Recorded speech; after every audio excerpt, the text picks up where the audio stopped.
Sorry, I did completely miss the fact that apparently my mic was muted that whole time. Welcome everybody to the live stream. We're here for Atlanta, and they just went to commercial break. They just wrapped up the national anthem and all that, and we are getting ready for racing here on this, on this Saturday night here. Welcome Eric, welcome Wyatt. Nice to see you guys hopping in here. See Wyatt's rooting for Chandler Smith. Eric, let me know who you're rooting for. Love to hear who everybody's rooting for. My personal pick is Austin Hill. The sheet says he's starting 10th, although I heard during pre-race I think he's dropping to the rear, so we'll have to wait and see. But yeah, it sounds like it might be a bit of a wait there for him, so. But yeah, right now they're at commercial break while we're waiting for this one to wrap up. Yeah, while we're waiting for pre-race to wrap up here.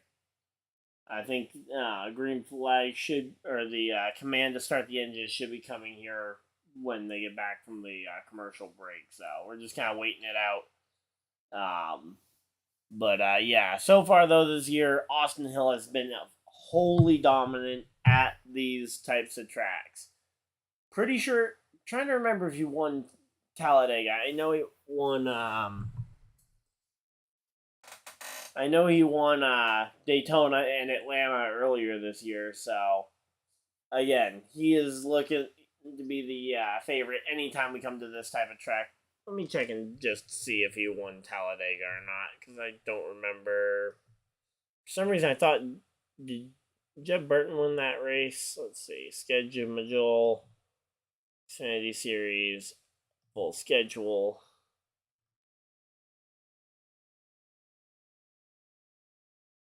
Yeah, so Talladega was Jeb Burton. So Austin Hill, though, he's 2 for 3 so far this season at these plate races, and honestly, he has not shown a single sign of weakness so far this season on those tracks. I mean, even finishing, even not winning Talladega, honestly, that doesn't deter me from saying that I think he is probably the best super speedway racer in the Xfinity Series at this point right now.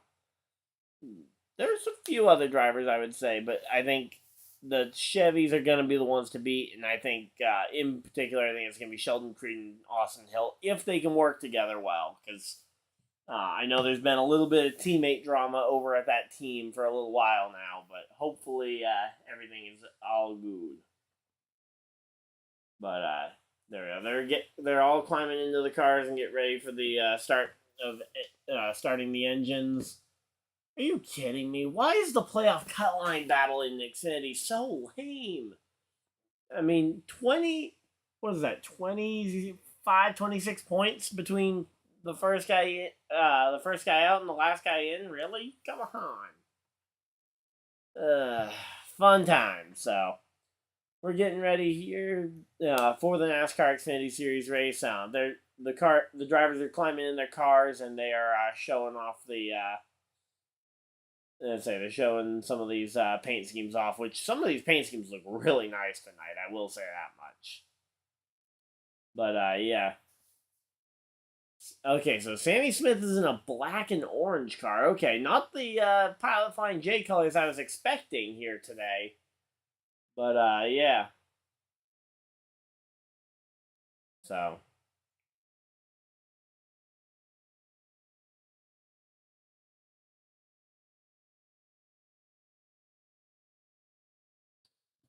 here we go. So far, I will say Nemechek could be a dark horse pick if you want to go outside of the Chevy camp. Problem is, Chevy's going to have that strength in numbers, assuming that the strength in numbers does play a big factor like it did in the spring.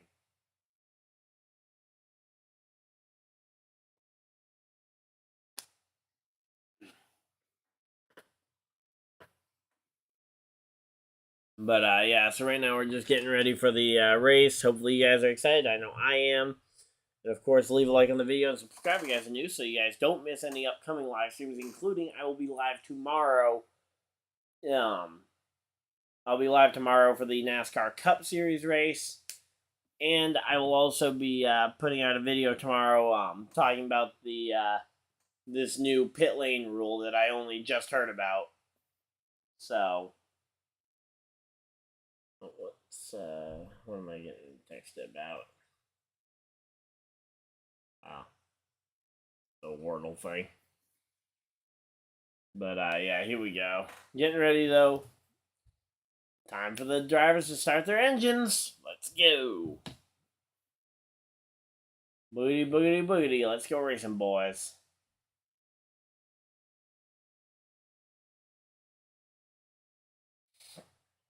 Let's see what we got going on here. Your engines. And here we go. The engines are fired and we are ready to race. So, welcome everybody to the live stream. Hopefully you guys are excited. I know I am. Already plugged that I'm going to be streaming again tomorrow. But, yeah, I'll be streaming tomorrow. Yeah, so. Man, it's been a long day already, but hopefully we get a pretty good race in here tonight. 250 miles. Should be a fantastic race. 163 laps. Stages are 40 laps. Who knows how long and who knows how long. But, okay, so they just confirmed it. Austin Hill is going to be coming from the rear of the field, which is going to make this run even more fun because he's been very dominant, but can he actually hold off for the wins here? So, yep, here we go.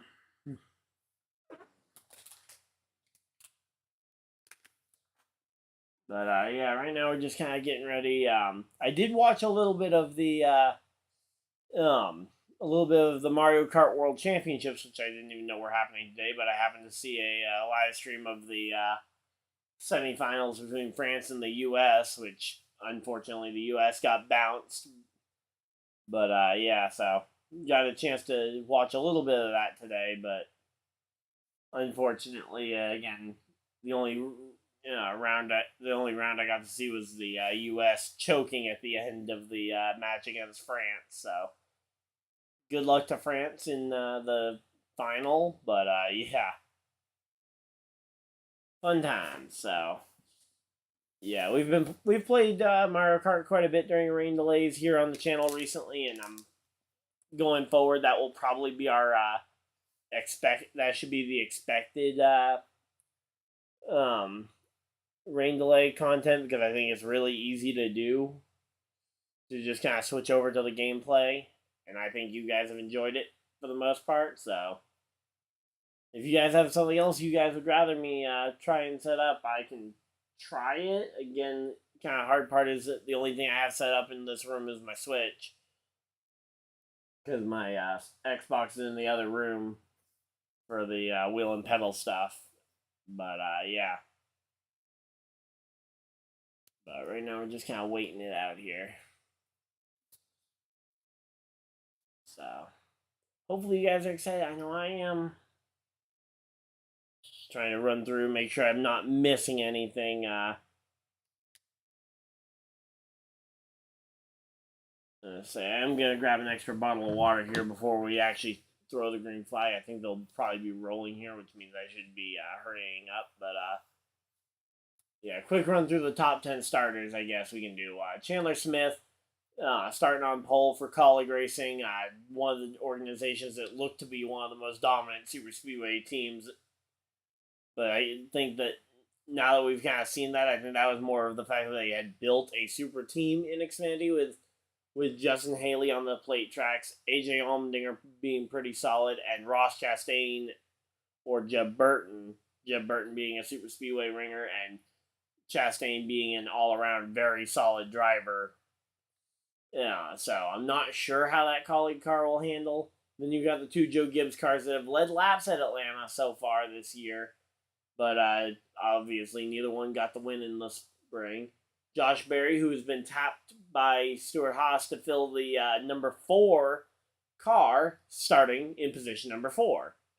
Sam Mayer, the youngster out of Junior Motorsports, starts in 5th. Riley Herbst and Cole Custer, the two SHR cars, round out 6th and 7th. 8th is Jeremy Clements. 9th was Creed in qualifying. And then, obviously, we heard Austin Hill going to the rear. I don't know who else is going to the rear, but we know that those two at least are going to the rear. Or that we know at least that one, Austin Hill, is going to the rear. So we'll have to wait and see who else maybe drops back. But, yeah. I'm going to go real quick, grab another thing of water while they're rolling around, and I will be right back.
Alright, here we go. I'm back and oh yay!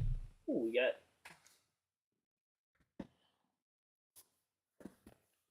Alright, so we got the Xfinity cars rolling through pit road for their quick pit road speed check to make sure they got the pit road speed set. Again, my pre-race pick is going to be Austin Hill.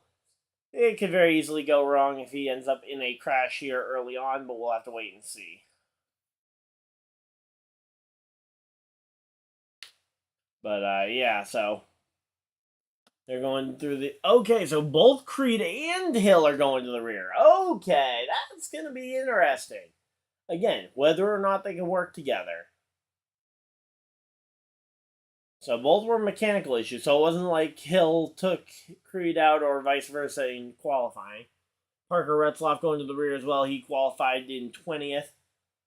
Jeffrey Earnhardt, I've heard his name thrown around as a potential candidate to replace the 8. I don't think that's overly realistic because Junior's been very reluctant to hire Jeffrey so far in his career. So, but I did see that rumor going around, so I will at least mention it as a possibility. I don't think it's likely, though, that Jeffrey gets signed by Junior to run the number 8.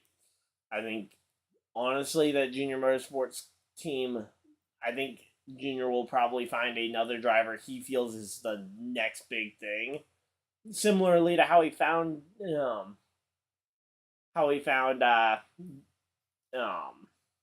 Josh Berry. I think he'll try and find his next project here.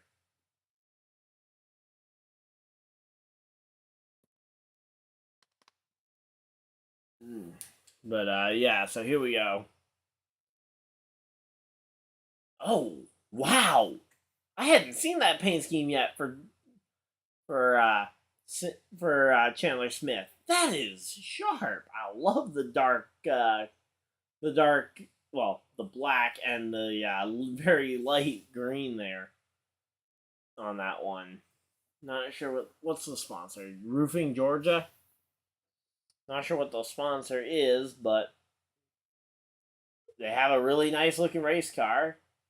Sure, my dad's going to be for Ty Gibbs. I haven't seen him pop in chat yet, but I'm sure he's around.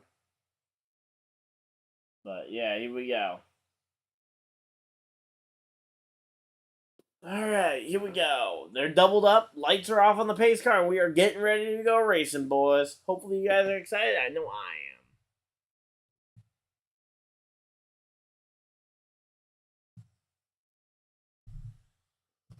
So, here we go. Welcome, everybody, to the live stream. Hopefully you guys are excited. I know I certainly am. Oh, come on. Okay, I guess it still have another half lap to go, so we're building up. The anticipation is building, and we are getting ready here.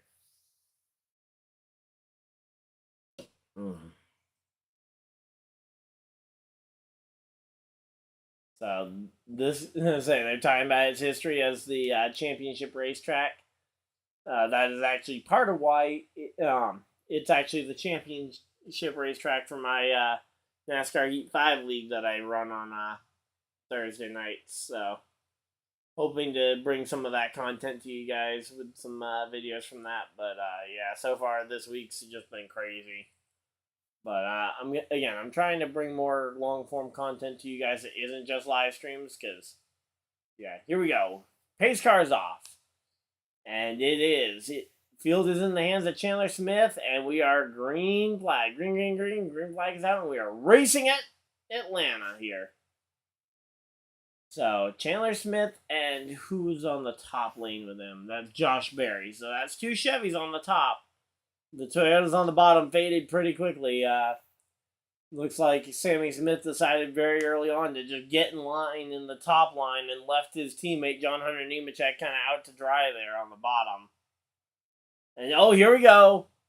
Josh Berry looking at inside here, looking for the race lead. He's trying to lead lap number 1 here at Atlanta today.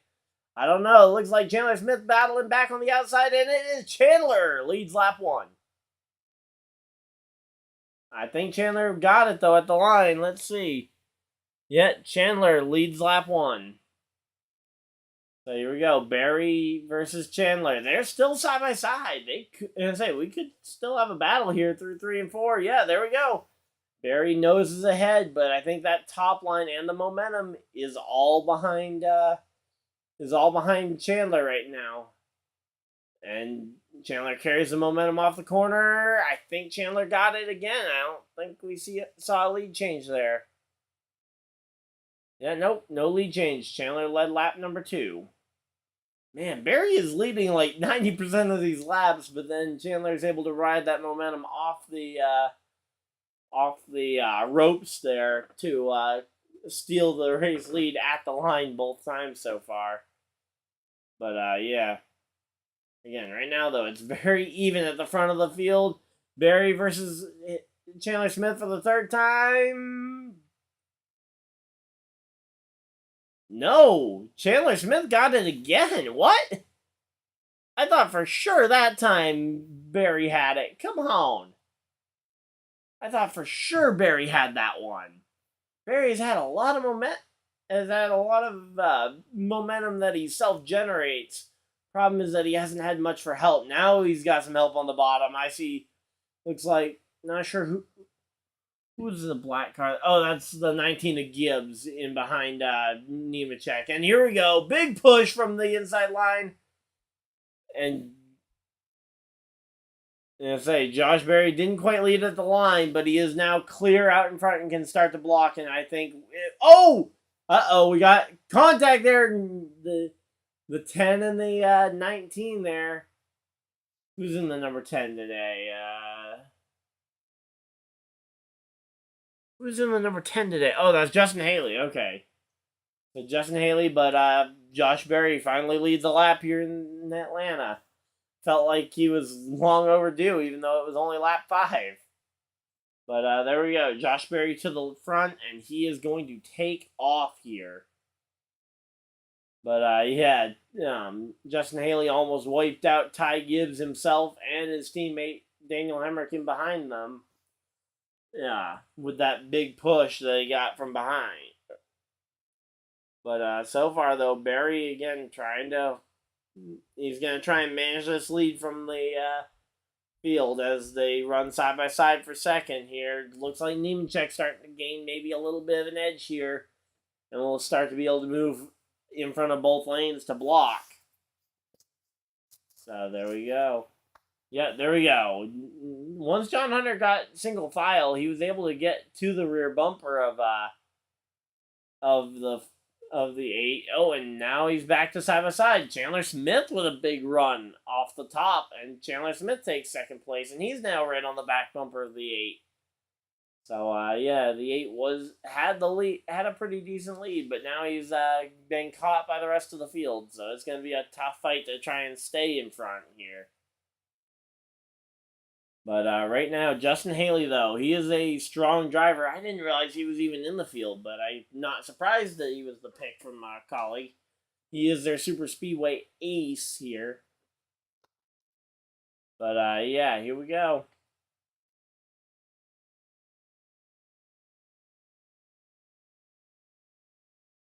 So right now, though, this race has actually been pretty tame compared to what we kind of expected here.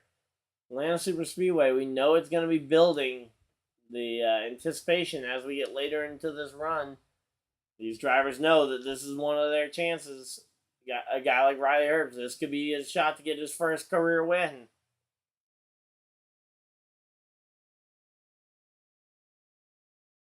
But the front of the field is now pretty much fully single file here. We're just kind of waiting to see who's going to try and bail on who.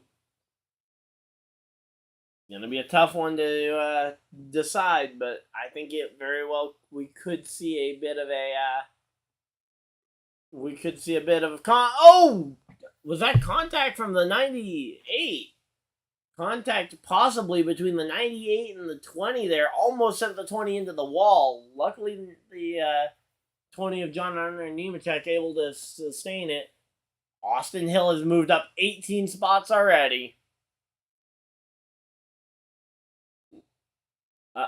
Uh-oh, the 07 of Mason Maggio coming to, Mason Maggio coming to pit road here with some kind of tire smoke. Oh, wait, no, he's not coming to pit road because he's still up on the racetrack there. I thought he was coming to pit road for sure. But yeah, he's got some kind of tire smoke. He better be coming to pit road. Otherwise, he may end up blowing a tire and spinning out and causing our first yellow of the day here. We'll have to wait and see, obviously, if that tire smoke stays that bad or if it gets worse. Not sure it could get much worse without blowing a tire, but yeah. So here we go.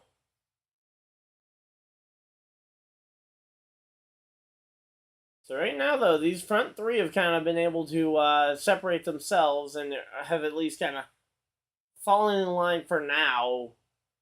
So you got Barry, you got Chandler Smith, and you got Riley Herbst there running 1, 2, 3. And those three, I think, those are three drivers I think that are content to run, to just kind of ride here.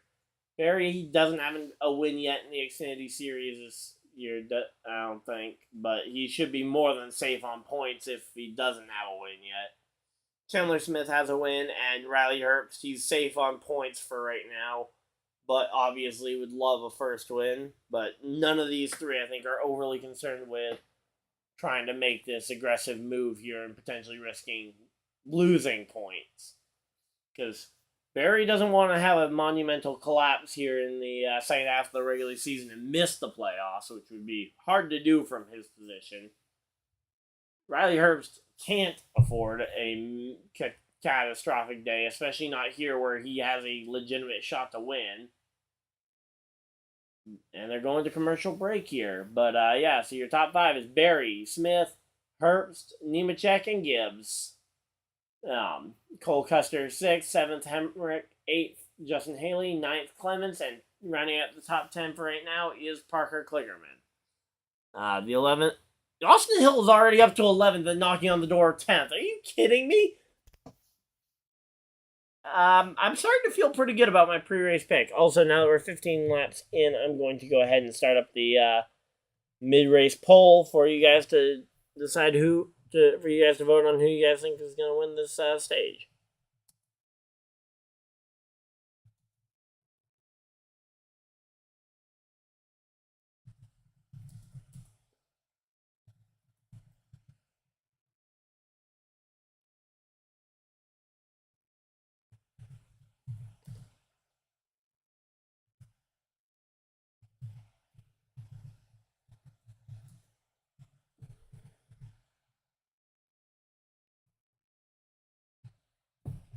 All right, so let's see. Josh Berry.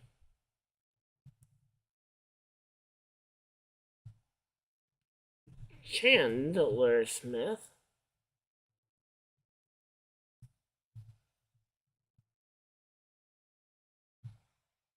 Riley Herbst. First time I think I've typed Riley's name so far in the Xfinity Series season so far.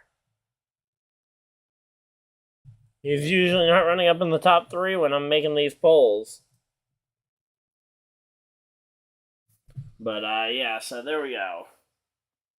There's the poll for you guys. So go ahead and put down who you guys think is going to win this first stage here. So getting ready for this one. Hopefully you guys are excited. I know I am. But yeah, so we have the poll up during this commercial break here. We already got some action here on the poll. Let's see. Seeing Barry. I'm seeing Chandler Smith. So here we go. I'm curious to see. Could you imagine if Austin Hill actually ends up in the top 10, or if he ends up potentially fighting for this win by the end of this first stage? That would be insane. Last to first in the first stage alone. That would be crazy. I certainly would say that we need to investigate that car at the tech center, but I think they've done that. They've done that at least twice this year, and so far I haven't found an issue with his cars. So I don't know what you're expecting to find if you take it back to the tech center again, but maybe you'll find something this time. But yeah, so right now though, Austin Hill, he just passed Daniel Hemrick here for wait. Is that really Daniel Hemrick that he just passed? Because if so, that pass was for what? Was that pass really for like 6th or 7th spot here? Welcome everybody to LiveStream. Hopefully you guys are excited, but he's battling with Brandon Jones for 12th. Okay. I thought he just passed Hemrick though. Did Hemrick fall? Oh, Hemrick tanked quite a bit. But yeah, here we go. Right now, though, Austin Hill is stuck a little bit in traffic. Just kind of the high amount of cars on the track are kind of in his way right now. But yeah, here we go.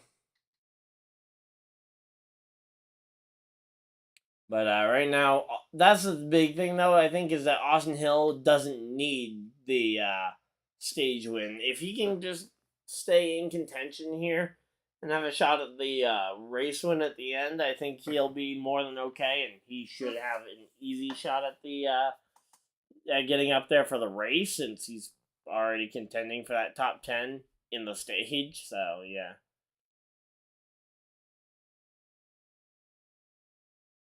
So here we go. I still haven't seen what the stage length is for stage 2, but first stage is 40 laps, so I don't think they're going to have to pit for that one. Curious as to whether or not they'll end up having to pit for stage 2 here. But yeah, here we go.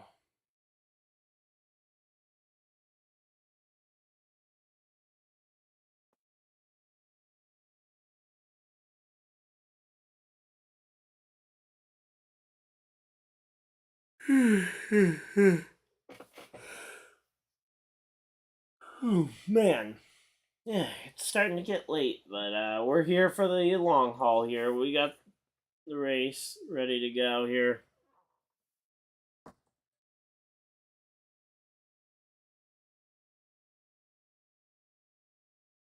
But yeah, so let me know though who you guys think's gonna win this race. Oh, Chandler Smith to the inside for the race lead. Chandler Smith looking to the inside. He's going for this race lead. I don't know if he's gonna get it, but he is certainly gonna try.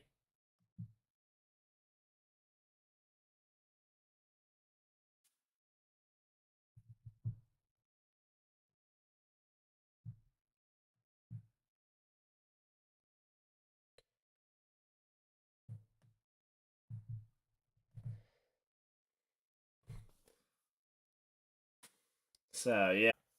I say, pretty good battle here. Sorry, I'm trying to take care of something here for the...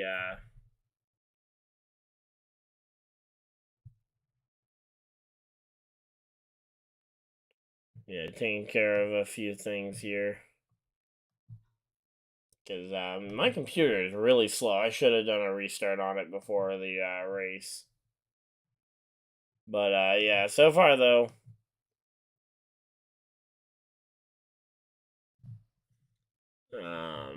Sorry, leaderboard will be back in just 1 second, guys.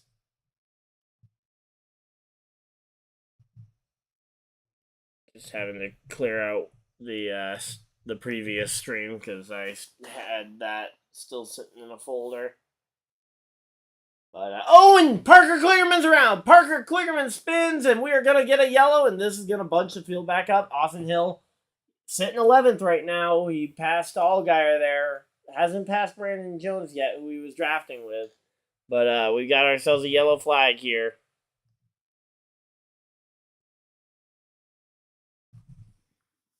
So that had to be a tire getting cut or something, but we got ourselves a caution. This is going to be a restart. Not sure what happened to Chandler Smith there, but he dropped all the way to 5th in that short time while I was getting the stream hopefully stabilized here, but we got ourselves a caution flag.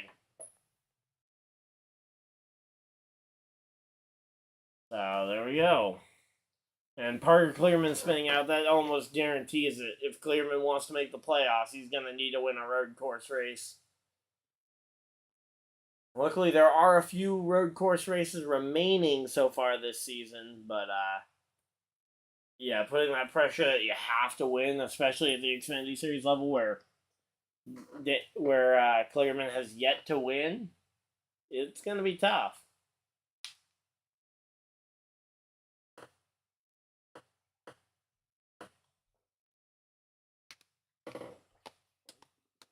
All right, here we go. So yeah, a lot of people seeming to think that Josh Berry's gonna get this one. And I'm pretty sure that why it was the vote for Chandler Smith, since we know he was rooting for him earlier. So, oh yeah, I was gonna see if I could get a Grimace Shake to review on the stream tonight, but yeah, day just got really busy. Went to go see Sound of Freedom, the new movie, and it was a movie, and yeah. Definitely recommend if you guys haven't seen it already. I would definitely recommend you guys go out and watch it, but yeah.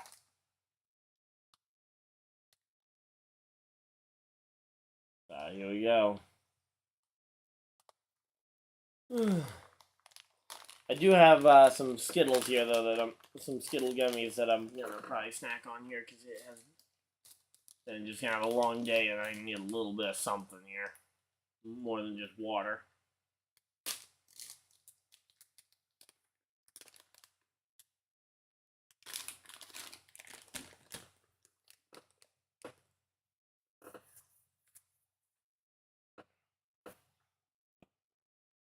Alright, so here we go. Right now under commercial break here and under the caution flag for the first time in the AlscoUniforms 300. But yeah, so should be a pretty good race. Should be an absolutely insane run to the stage, actually. I just realized we are currently it's gonna be a 10-lap shootout roughly. Which 10-lap shootout here at Atlanta, that's gonna be crazy for this stage win. Remember the opening laps where Josh Berry tried for so long to steal that or to win the race, but he kept the race to the line, and Chandler Smith snubbed him the first 3 or 4 laps in a row before he got the big push that ultimately got him to the lead. So.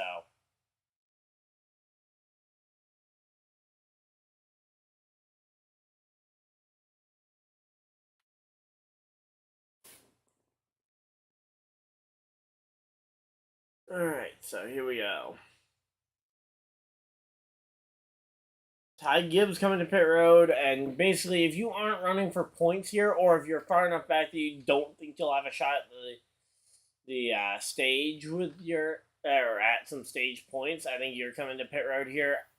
If you do have a shot at stage points and you're still in that playoff hunt, I think you stay out here. Justin Haley's going to stay out, I think, to try and help his team, see if he can push his teammate to the stage win here from fifth. Because it looks like they're going to be about fourth and fifth here. Again, I agree with Ty Gibbs coming to pit road. I don't know about Custer though. Where was Custer run? I'd have to see where Custer was running before the yellow, but yeah, I'm not sure. I'm a big fan of Custer coming to pit road. Although he has a win, so he's locked in. He doesn't really care about the stage unless he could have won it, which would have been a tall task.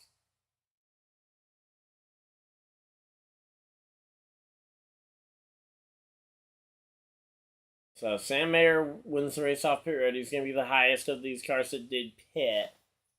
But, yeah, so Berry versus Herbst is going to be the battle for the stage win here, though. Maybe John Hunter Nemechek or Chandler Smith get a shot at it, but I think ideally it'll probably end up being Herbst and Berry fighting it out.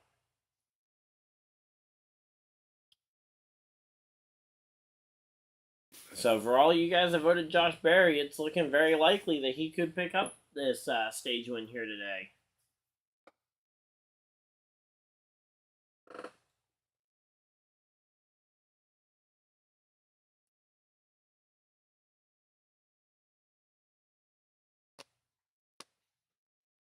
So yeah, if you guys are just tuning in, we just had our first yellow flag of the day for Parker Kligerman, who had a flat tire and spun out in the middle of turns 3 and 4. So we're under caution flag. Luckily, nobody else was collected in that one, but yeah, so we're gonna get a restart here. Austin Hill up into 9th here for the restart. So Barry Herbst, Nemechek, Smith, Haley. So again, I'm expecting Haley to be out here only to try and help push Smith to the stage win right now. Otherwise, he would have pit, I think. Jeremy Clements, Daniel Hemrick, Brandon Jones, Austin Hill, and Justin Allgaier, the drivers currently in position for points.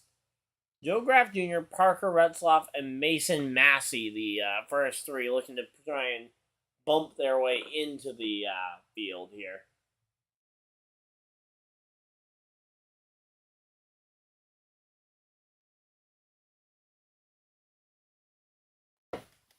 Oh. Thank you, NASCAR, for reminding me to pick up my NASCAR fan reward points.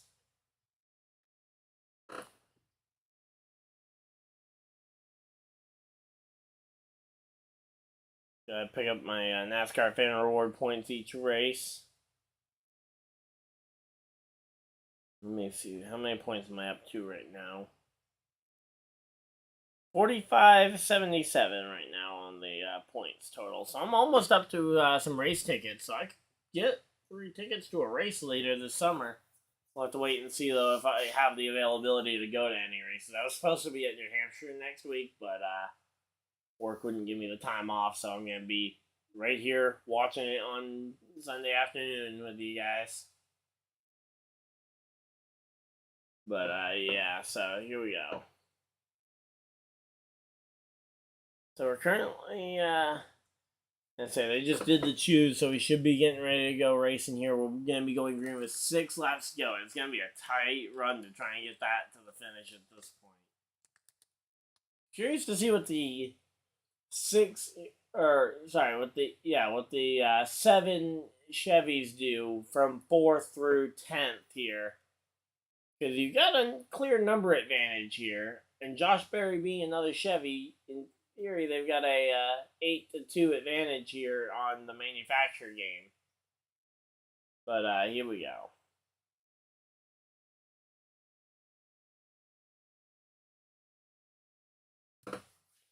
Uncontrolled tire for Ty Gibbs. Ty Gibbs to the rear of the field.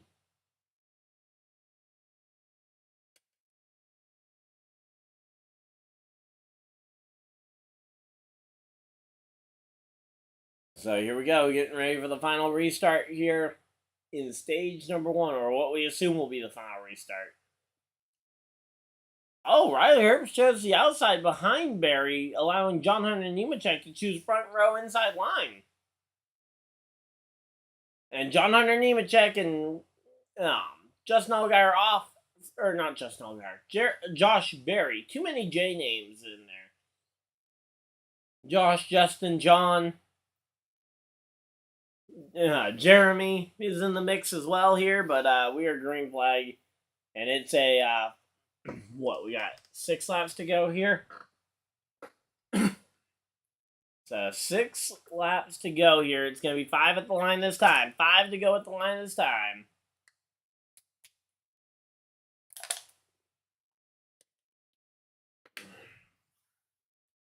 So here we go. 5 laps to go here in the race. We got, or in the stage, sorry, not in the race. Josh Berry, though, over John Hunter and Nemechek right now. Riley Herbst in 3rd. But right now, Chandler Smith is giving some great pushes here to that 20 car of John Hunter Nemechek to try and give John Hunter Nemechek that edge. I think a lot of that, though, is mainly just because he doesn't have the momentum from behind him to actually go and push himself. What happened to Justin Haley? I thought Justin Haley was going to be committed to the back bumper of that 16 here to try and get that one. But it looks like not so much here, though. So it's kind of a sit and duck game. And Dawson Hill moved up to the outside line, it looked like. At least I'm assuming that maybe that was Clements. It might have been Clements, actually, because Clements is running a similar red, white, and blue scheme to what Austin Hill is running. But, yeah, right now we're just kind of waiting it out here. Let's see, stage number 1. We got 3 to go. It'll be 2 at the line this time. 2 laps to go at the line this time. John Hunter Nemechek versus Josh Berry here. And let's see what's going to happen here. Oh, John Hunter Nemechek is taking 3 wide, and John Hunter Nemechek falling way back here. And that is Austin Hill now on the back bumper of Chandler Smith here on the inside line. Not sure if they're going to be able to bunch up and try and make a run here at Josh Berry in time. They only have 2 laps to go. Really, a lap and a half here as they go down the back straightaway here with 2 laps to go in stage number 1. But if Austin Hill can give a good push to Chandler Smith, Chandler has a good shot to win this stage still. For Austin Hill to win this, he would need to basically have a perfect storm scenario happen here. But Josh Berry leads at the white flag here.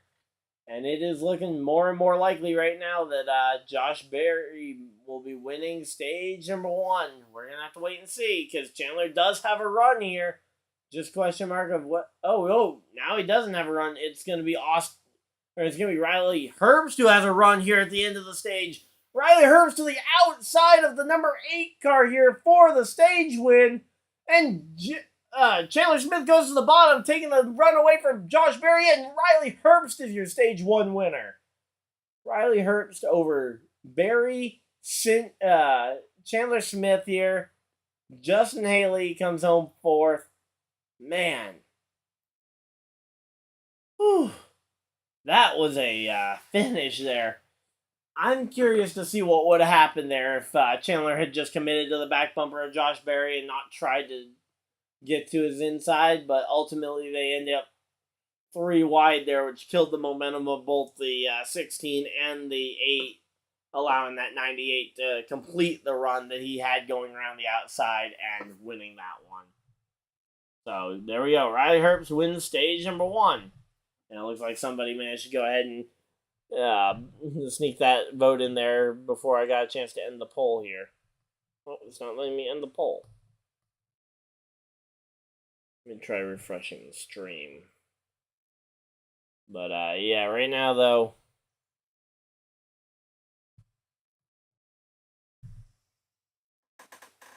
there we go. So, poll ended. Riley Herbst did get the win here in stage number 1. Looked for a long time like Josh Berry was going to get it, but ultimately, so it's another 40 laps here in stage number 2. Okay, so it's 40, 40, and then 1, and then So it's 40 laps, and 83 laps in stage number 3. So should be a pretty good one. If you guys enjoyed that first stage end, of course, leave a like and subscribe if you guys are new. Also, let me know if you guys have any specific drivers you'd like to see me add to the poll for this next stage, because the next stage I'm gonna try and get the poll up as well. And if you guys have any specific drivers you'd like me to include, let me know. But I normally go with the top 3 runners, so if I don't see any suggestions from you guys, I will end up just going with the top 3 again. So we'll see. Right now, Austin Hill, though, has been on fire. I'm curious to see what he does with another restart here.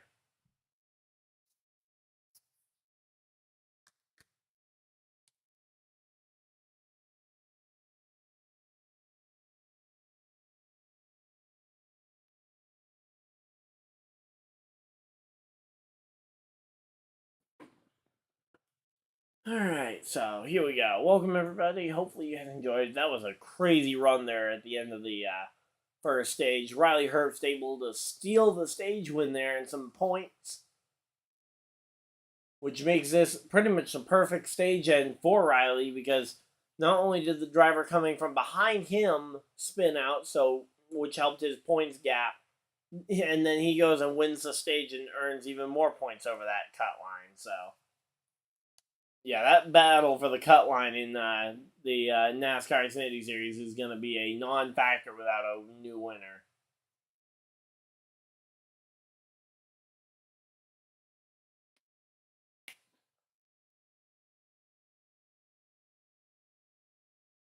So, man, I mean, honestly, Austin Hill has been incredible here early on. I mean, he started at the tail of the field and he got 5th in the stage. Parker Retzloff even got a point there. Good job getting a point for Jordan Anderson.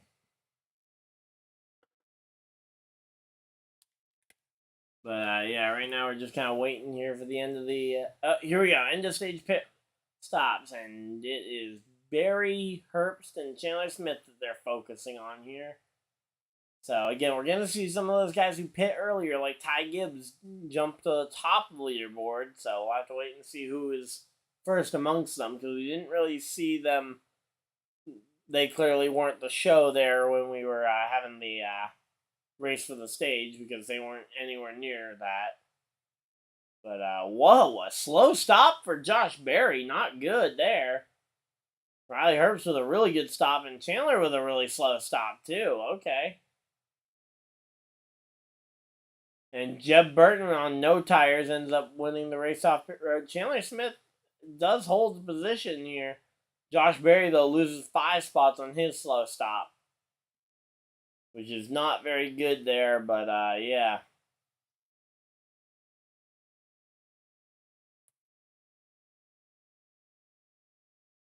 So right now we're just kind of waiting for everything to cycle around. Looks like Creed and Mayer potentially are going to be the top 2. We'll have to, again, wait and see exactly where everybody's running when we get through the end of the stage here. But yeah, it's going to be some underdogs here winning this one, or leading it at least for now.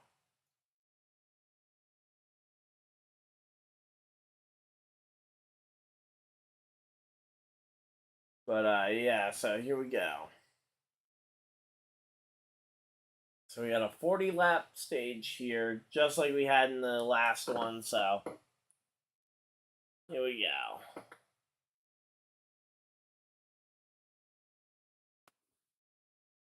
go. Alright, here we go. Hopefully you guys are excited. Of course, leave your predictions for who you guys think is going to win the race, if you guys have them already. My pre-race pick was Austin Hill, and I'm sticking with that one all the way through and through. I always try and pick a driver pre-race. I know I've forgotten a couple of times this year, but I try and always have a driver I pick pre-race to do well. That way, you guys can't just say, oh, I'm just bandwagoning, or oh, I'm just adapting to what I'm seeing. Although, fair point, I could just look at who's running well and say, oh yeah, Sheldon Creed's at the top of the field, let's root for Creed. Or, oh, Barry looked very strong there in stage 1. Root for Barry. But no, I'm going with pre-race pick based on stats and what I've seen so far this year. And what I've seen so far this year is it is going to be very tough to beat to beat Austin Hill on a plate track, though. And he has won 2 plate races already this year. He won Atlanta earlier this year, and he won the Daytona season opener. So he didn't end up getting the job done at Talladega, which is a little upsetting for him, I'm sure. But hey, you know what? 2 out of 3 ain't bad. But yeah, right now we're just kind of waiting it out here. They're under commercial break here. Hopefully that's the last commercial. Yep, there we go. So yeah, Atlanta's a great sports town. In particular, I'm pretty excited to see how the Falcons are this year with their new running back that they just picked up from Texas. So curious to see, because that team was already a good rushing team in the NFL last year. So I'm just curious what they're going to end up doing with 2 great running backs now. But yeah, my Colts have Anthony Richardson, so hopefully he can take a step forward for the Colts. But yeah, I anticipate Richardson starting week 1, though. But yeah, here we go.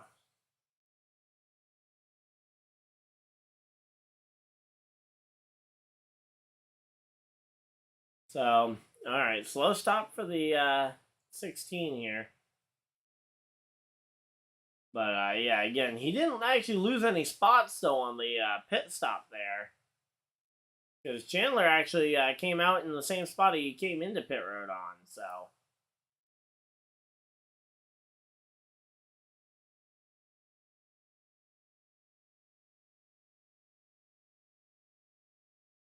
Okay, they're talking about 3, maybe 4 spots he lost on pit road. Okay.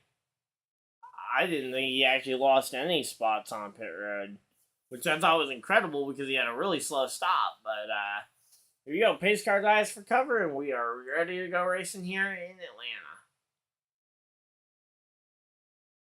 Cole Custer and Sheldon Creed on the front row, and Creed takes off from that top spot, and Custer holds strong in second here.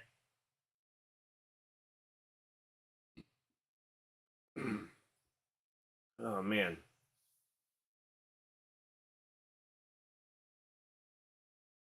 So right now, here we go. Sheldon Creed, he's a very good driver as well, and he's got that same RCR type car underneath him that Austin Hill has. So we'll have to wait and see if that proves successful for him. But yeah.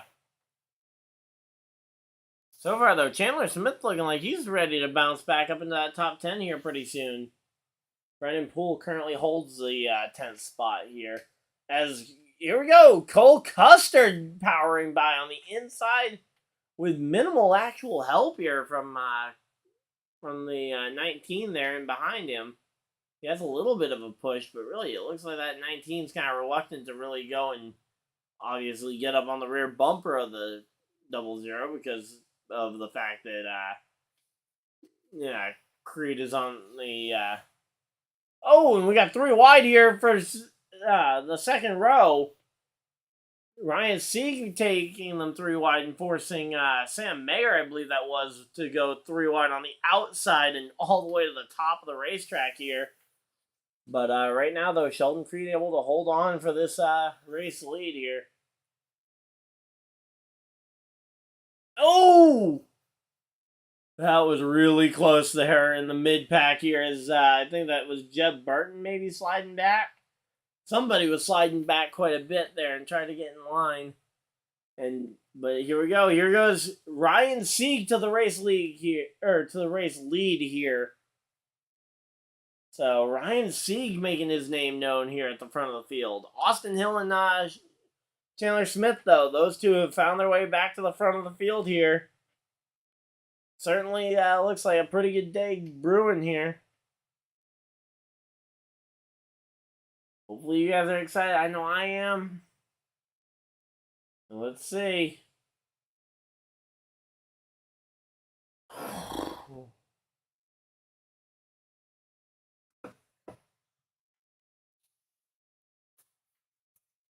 So let's see. It's Sieg versus Creed on the front row. But that inside line is bunched really well. Oh! Parker Retzlaff, flat tire for Parker Retzlaff. He is still going in the right direction. Actually maintains good pace, but we got ourselves a yellow flag here. Yellow flag has been displayed, and we are going to get a restart here. So, with the caution flag flying, that'll give me a chance to go ahead and put in the race poll for stage number 2.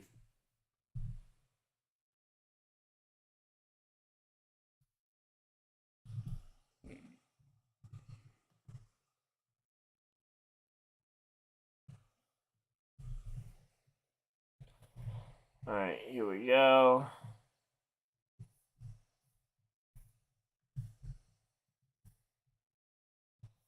So, we're going to put Sheldon on the list. Sheldon Creed. Second, we're going to include, I guess we'll include Ryan Sieg, and I'll just go with my top 3, even though I think that will leave other as a very possible option. That's just kind of how it goes sometimes. Sometimes other is an actual option. Is it really spelled S-I-E-G for Sieg? Okay. For some reason, I thought the E would be before the I there, even though it doesn't have to C, but who cares? That rule is broken so often in English grammar. And cold custard.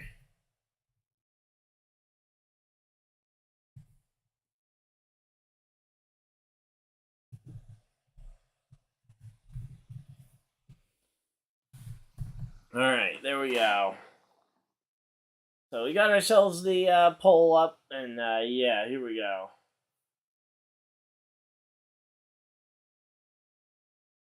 So we got the race poll up, and we are ready to go here. Hopefully you guys are excited. I know I am. Ready for the second stage here to get underway. And get underway. It had already. It was already underway pretty well. But yeah, here we go.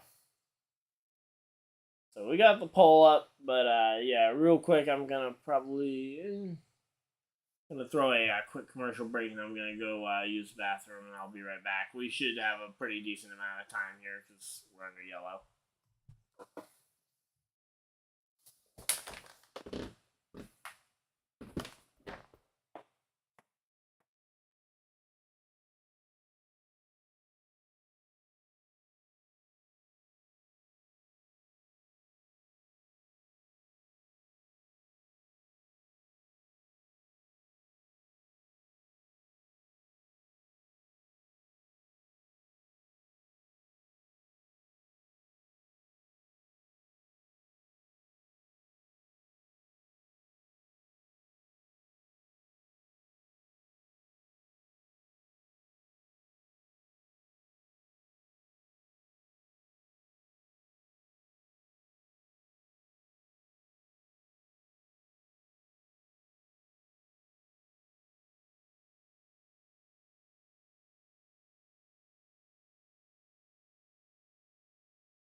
Alright, I'm back, and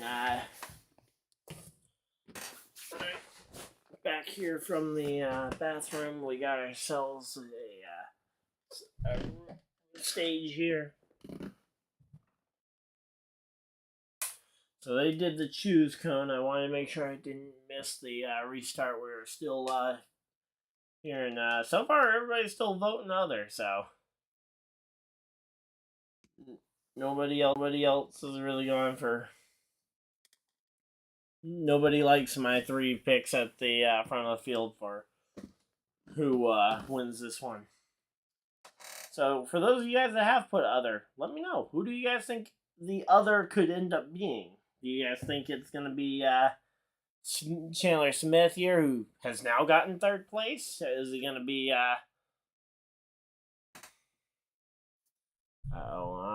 why is it buffering? Let me see if I can cut some stuff.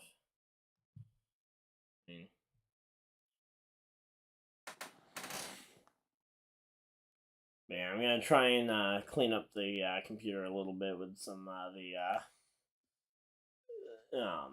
stuff I really don't need on the hard drive. There we go. Green flag is up, and they're back to racing here with Sheldon Creed taking this lead, and he's got some push from behind with Chandler Smith there.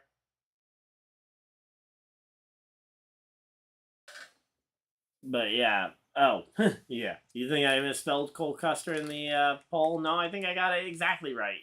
I spelled his name perfectly, so. Here we go. Ryan Sieg to the bottom of the racetrack, looking to try and keep it competitive with Sheldon Creed. I don't know, though, because you got a Chevy on that inside line. I don't know how he's going to be to try and push. Although, here we go.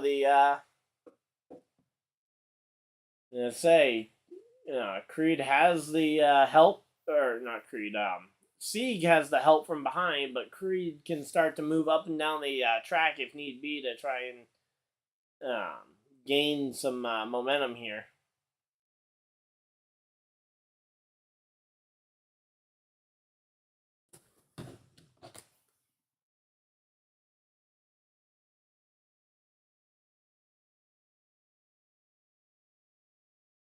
But yeah, so right now though,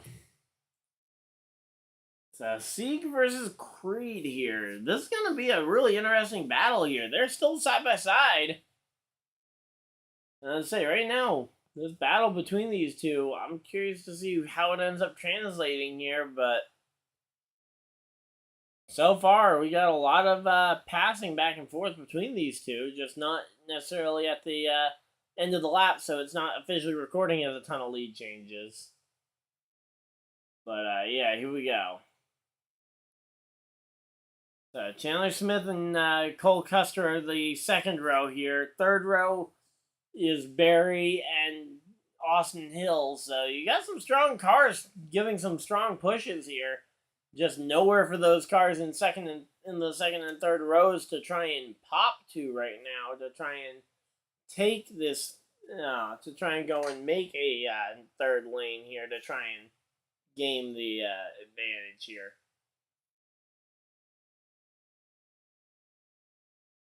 But right now, here we go to the bottom of the racetrack. Ryan Sieg has a run. Can Ryan Sieg start to block both lanes? Because if Ryan Sieg could get to that point, he could have a very good shot at least holding off for the stage win. But yeah, here we go.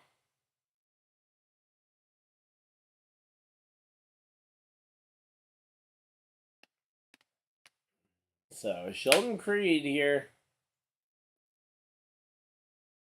not able to get clear of Ryan Sieg. Ryan Sieg actually surging out in front, got his nose out there just a little bit, and oh! Josh Berry just slipped, and he is falling real quickly through the hole there. That's a lot of momentum out of that bottom lane, which is not going to help Ryan Sieg's effort any to try and hold on to this lead. Although a very valiant effort. No, we got a yellow flag. Oh, Greg Van Alsten, the 44, with a flat tire, and it has ripped apart his front the front corner of his car. I don't know if he hit the fence as well or if that's just from the flat tire ripping the sheet metal away. But yeah, we got ourselves a yellow flag here at about the midway point now, and Ryan's your race leader. That's impressive to see. So Ryan Sieg leading this race here. So curious to see. Do you guys think Sieg's able to get this stage win? Do you think Creed might be able to rally and get this one? Or do we think it's going to come from someone outside that top 5?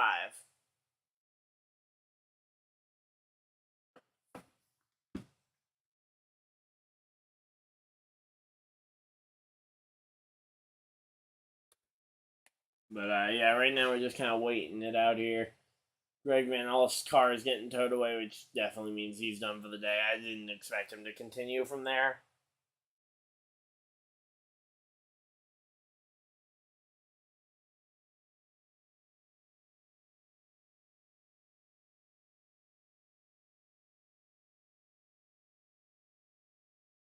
So, yeah, I mean, and I say, did the tire go down? Was that the first thing that happened, or did the tire go down for some other reason?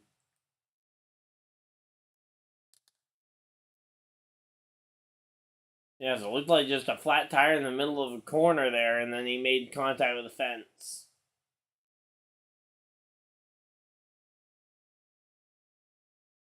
But yeah, and then apparently he's laying down fluid, which I remember. Actually, ironically, a driver in the ARCA race at Charlotte that I was watching laid down a complete oil slick across the racetrack. Some guy named Greg Van Alst. Seems like that's just his thing, is laying down an oil slick when he crashes to slow the race down.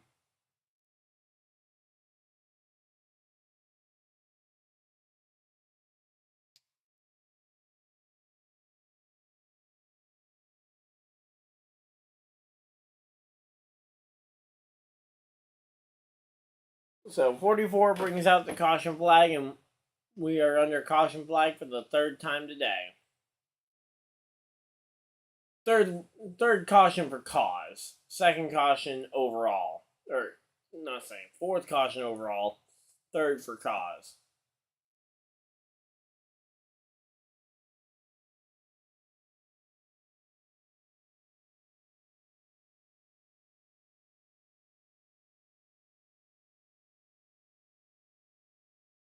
But, yeah. Okay, Wyatt.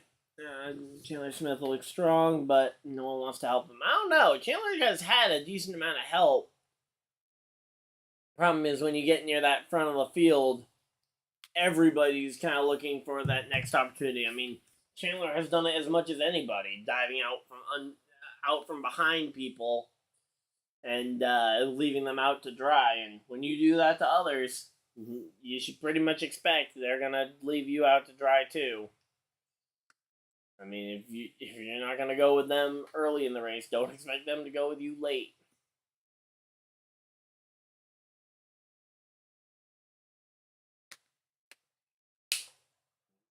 Oh, that's kind of fun. I think I recognize the song in that commercial, but yeah.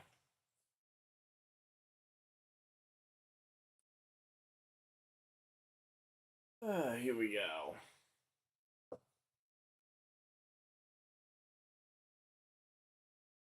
So Kyle Weatherman up into the top 10 in the number 36 car. That's impressive to see a driver like him poke their head up into that top 10. Even if it won't probably be for long. I will say I'm impressed as well with the fact that the top 3 is still remain the same from when I put up the poll.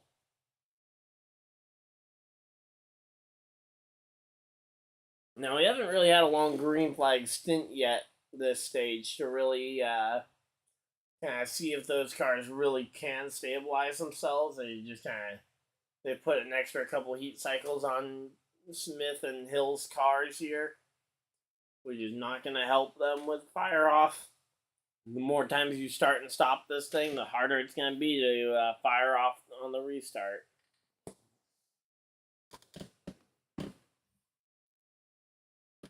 And they're doing a quick shout out to Austin Hill, or not Austin Hill. They're doing a quick shout out to Alex Palou, who won over an IndyCar the other day. So yeah, that was a pretty cool win to see. We're say that one. He's not racing again until next weekend at Toronto, which is the Peacock exclusive race. Unfortunately, it starts right around the same time NASCAR does.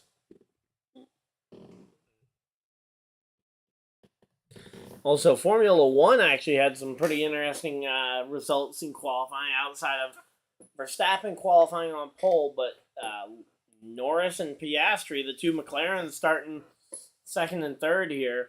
Then you had the two Ferraris and then the two Mercedes. So, quick shout out to both Lando Norris and Oscar Piastri for the pole positions there. Going to make it very hard for McLaren to try and decide which one of them may be gone here as we get ready for Alex Palou to potentially, because we know he's that McLaren has tried to get him already.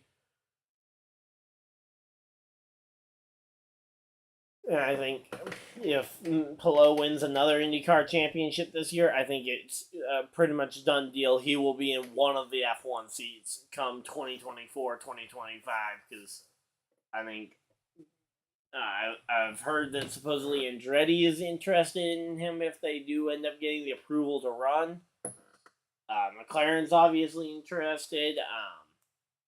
I've even heard potentially that Alpine, or not Alpine, whatever the lower tier Red Bull car is, but potentially putting him in position to be ready to replace Sergio Perez when and if Perez ends up, the performance gets too bad to wait around and just be like, oh yeah, let's wait and see what's going to happen here. Alright, so here we go. Poll is up if you guys want to go ahead and vote on who you guys think is going to win this stage. Are we even going to get a good restart here, or are we going to be like a 10-lap shootout already? Nice. I mean, it's 13 laps right now, so we'll have to wait and see, but yep.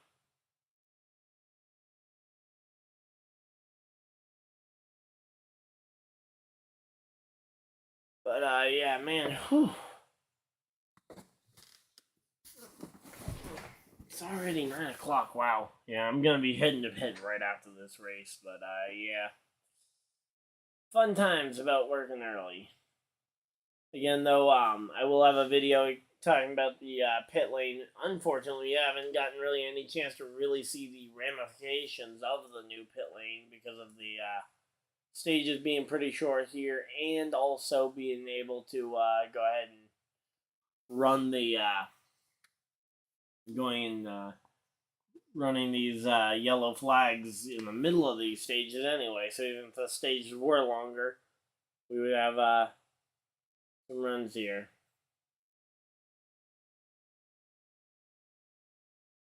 And actually, I gotta go join a Discord call so I can get last place points for a league because they run Friday and Saturday, and I'm gonna try and at least get last place points here.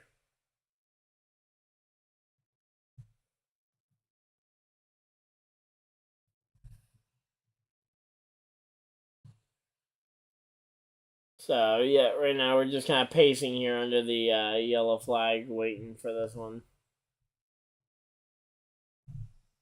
But hopefully you guys are excited. If you guys are, hit the like button and subscribe for more. Obviously, we got Cup Series broadcast up next tomorrow, along with some other videos. Working on potentially some next-gen content. I did hop on there and just kind of give it a test run just to make sure that it would actually work, because it wasn't working all that well before. Alright, here we go. Let's see.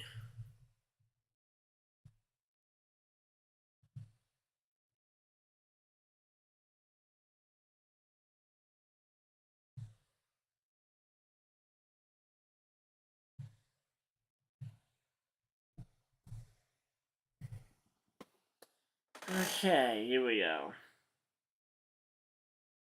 So, people coming down pit road. Looks like Riley Herbst's coming down. Not sure who else right now. I'm just gonna pop in here.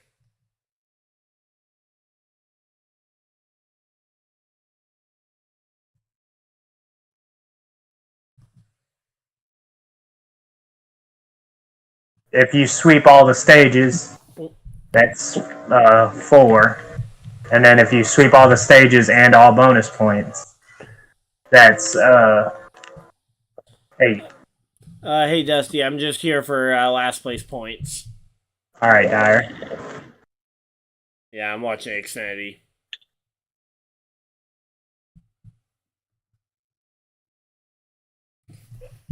Alright, there we go. We got that taken care of. I'm gonna go ahead and mute my computer again because yep, there we go. So we got that taken care of, and we should be now pretty much distraction free through the rest of the stage. It's gonna be another 10-lap shootout for the stage. Wow.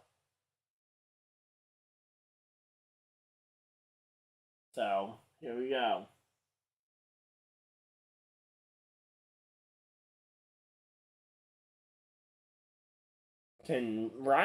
What can Ryan Sieg do here to try and prevent himself from sliding further back?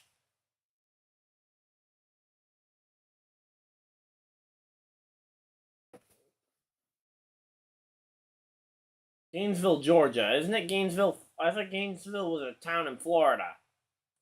Is it one of those where it's in kind of both states where kind of like how Kansas City, there's Kansas City, Missouri, Kansas City, Kansas.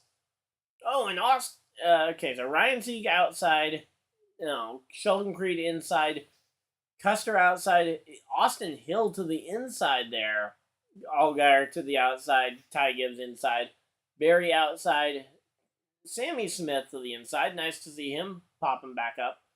Kyle Weatherman outside of the 5th row, and Parker Kligerman rounds out your top 10 here on the inside of row number 5.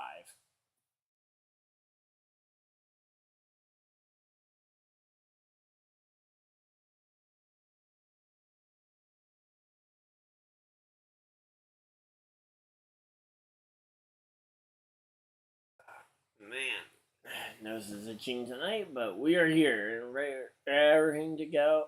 We're ready to go here for this stage. Man.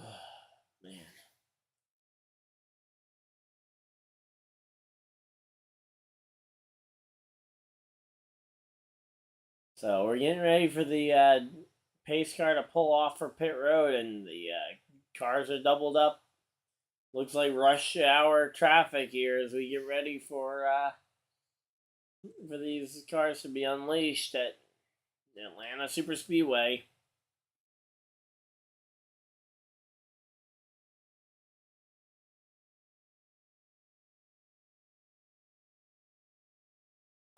Here we go. I can't imagine what it would have been like to have been doing this kind of live stream. Imagine if I was doing this as the Matt Kenseth Joey Logano incident happened back in 2015. That would be crazy. Green flag is out. We are racing once again here at Atlanta. I mean, something so obvious where everybody knew what was going to come, but everybody still was kind of loving it in the moment. The crash there. But yeah. Back to this current race, though. Ryan Sieg with a pretty good run off the corner. He might have the ability to move down the track. Oh, no, here we go. Is that Austin Hill on the inside of row 2? Yeah, there we go. Austin Hill with a massive push to his teammate. Pushes Sheldon Creed to the lead. And Creed now able to move up in front of Ryan Sieg and kind of leave his teammate out to dry, which is a little not my personal favorite thing to see people do to a teammate.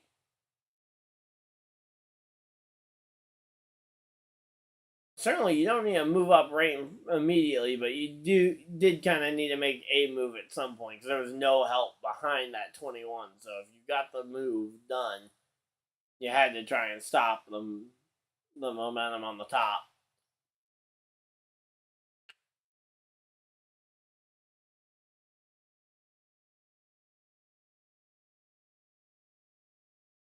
So 10 laps here in this run. Really, it's 7 laps now.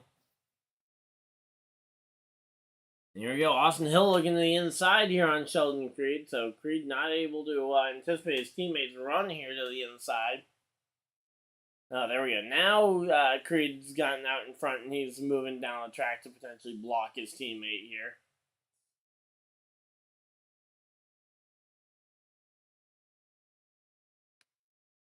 So yeah, right now though, Sheldon Creed, he is moving like an elevator. Oh!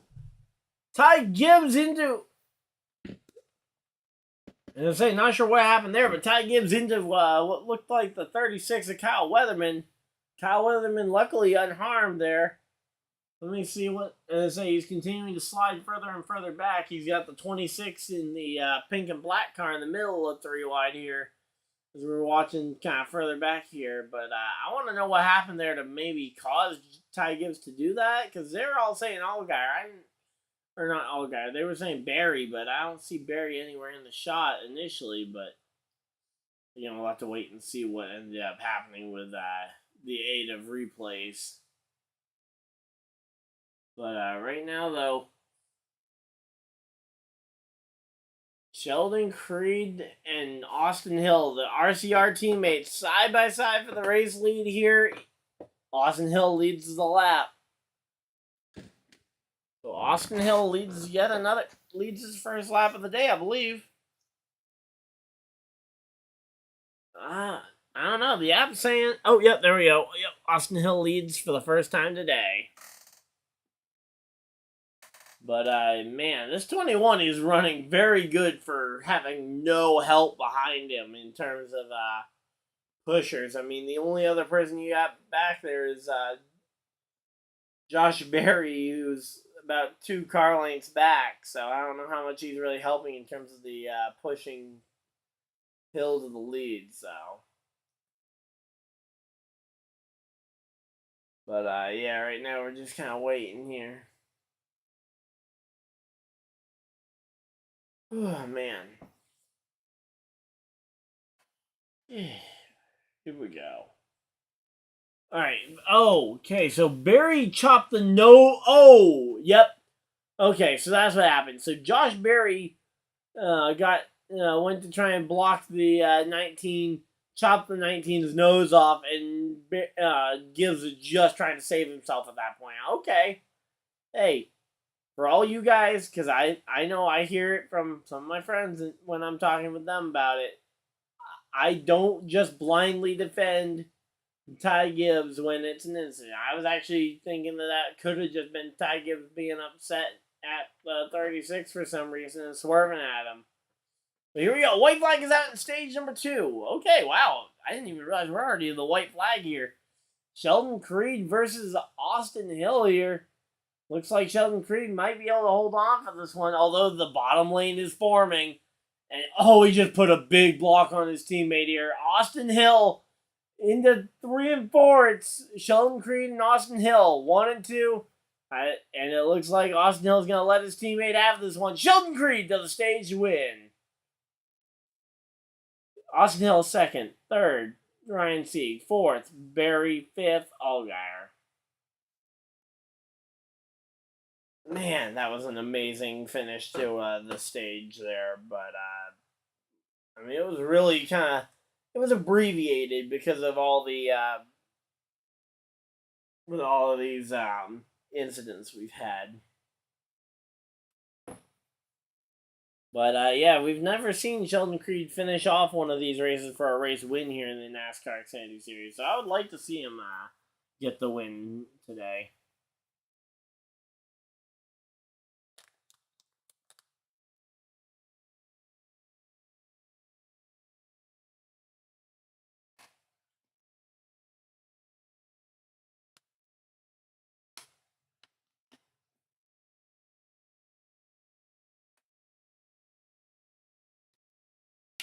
Alright, so here we go. I'm gonna because y'all got it wrong. And say a lot of people thought it was gonna be other. I think a lot of people thought Austin Hill, or I'm sure we had Wyatt who still thought it was Chandler Smith going to win this one, but unfortunately, nobody got it right. So, here we go. Say, I want to go get my waters out of the freezer, so I'm going to be right back, guys. Don't go anywhere. I'm just going to run a quick ad here.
Alright, so the water bottles weren't quite frozen yet, so I'm going to leave them in there a little while longer. I'm surprised they haven't frozen yet, because it's been, as I say, we've been green for over an hour here.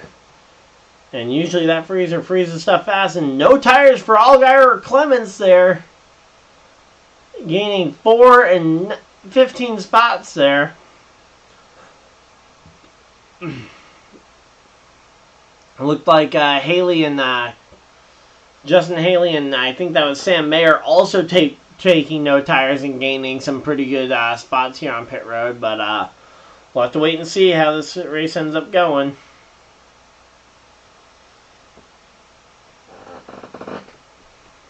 Oh, hey Bobby, how's it going?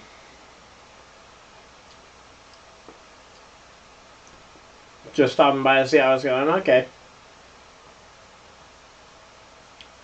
Well, thanks for stopping by, and yeah, leave a like while you're here. Hopefully we'll see you for tomorrow's Cup Series broadcast, because I'm sure it's getting late for a lot of people here on the East Coast, but yeah, it's not quite 10 o'clock yet, so.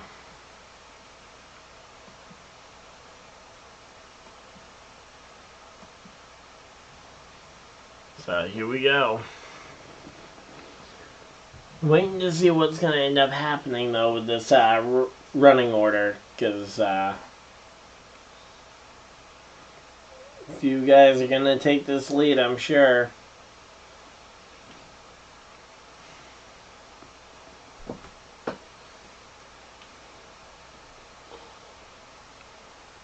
Oh yeah, also, earlier today, I didn't get to see any of the truck race, but Corey Heim did end up winning the NASCAR Truck Series race from Mid-Ohio, so congratulations to him. After ending up wrecked yesterday in the ARCA Menard Series race, he got wrecked by his teammate for the lead. Or no, that wasn't Heim. Sorry, that was his teammate Dean Thompson who got wrecked for the lead. But still, the Toyota team going and taking each other out in ARCA, but then the Toyota teammates ending up being the key to victory lane here at Mid-Ohio earlier today for the trucks. And say they're showing some of the cars that these drivers, the Cup Series drivers, kind of grew up racing. Austin Ty Dillon driving the number 3 car. Showing Bubba Wallace and some of his early race cars that he drove. Chase Elliott and some of the stuff that Bill put him in really early. But yeah, looking forward to seeing the Cup race. Again, if you guys haven't seen my fantasy video already, first off, what are you doing? Because my fantasy video went up for Fast Friday, or not Fast Friday, but Fantasy Friday here for the new series. And yeah, I said the Penske cars are going to be good, and shocker, all 4 Penske affiliated cars are in the top 10 for the starting grid. It feels nice to be right on that one. Keselowski's still in 9th, so it's not too bad on that one, but because I was originally a little worried when I saw that they only there was no RFK represented in the top 10, because I didn't talk very highly about Stuart Haas's odds, especially comparatively to how I wax poetic about the RFK guys, but they're 11th and 15th, I think, are Buescher in 15th, and I know Keselowski's 11th. So, yeah.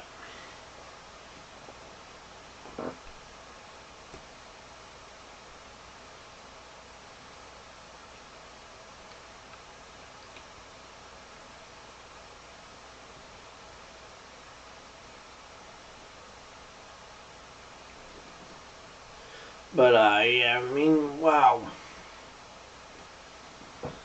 I am really getting tired here.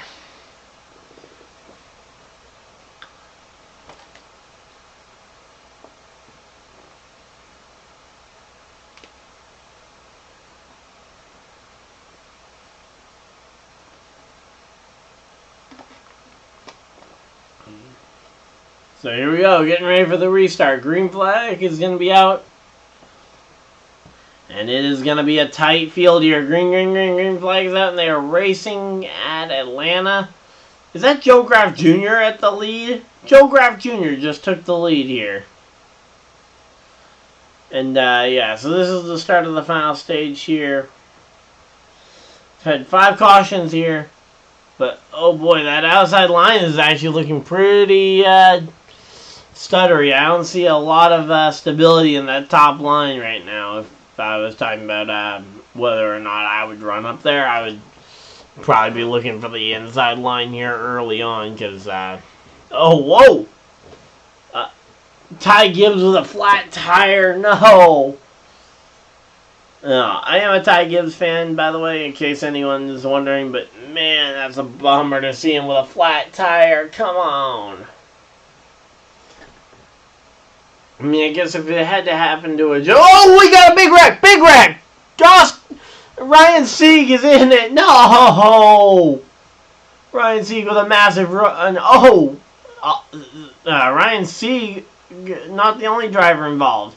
Sheldon Creed with damage. We'll have to wait and see how many of these cars are repairable. I think I saw there's the 39 or 36, a Weatherman. I'm pretty sure I saw Alfredo turned around in there as well. So is the 9 of Byron, or not? Yeah, of Brandon Jones. Sorry, not Byron. Brandon Jones. So what happened there? So they were 3 wide here. Oh! And yeah, Brandon Jones just wiped out Ryan Sieg and Anthony Alfredo for no real reason that I could see there. What on earth are you doing there, Brandon Jones? Come on! Okay, let's see. Maybe... Okay, a little loose there. Oh, and then he got into the back of Riley Herbst, who Riley Herbst also took a decent lick to the wall. So, okay. Fair play. Maybe I was a little quick to judge there. I'll retract the statement a little bit here. Okay, Brandon Jones, I kind of know what you were doing, but why were you being that aggressive this early? But yeah, again, Riley Herbst wasn't doing a great job either. He got really loose there, right in front of the 9. So at least I now kind of know why he slid down the track. He wasn't just mad at Ryan Sieg and just wanted to take him out, because we've seen what the penalty is for right rearing someone at 170 miles an hour. That would be a 1-week vacation, but again, I don't see that as intentional now that I've kind of gotten a chance to see the replays from a few different angles. He just got checked up behind the he just got checked up behind the number 98. Man, that was a crazy wreck. Wasn't even really sure it was happening until midway through.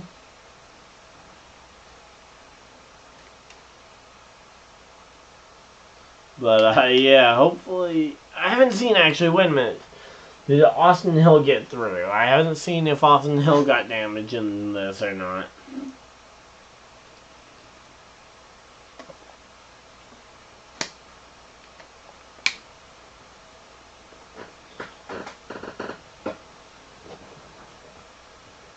Alright, so let's see what we got going on here.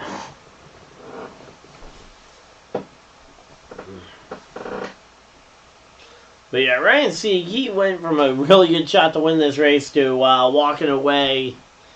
Luckily uninjured, it looks like. So, here we go.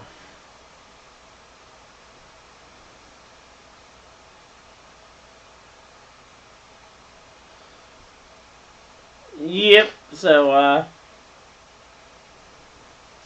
yeah, Ryan Sieg not happy about that, mainly just because of the good day that they had going now is essentially ruined.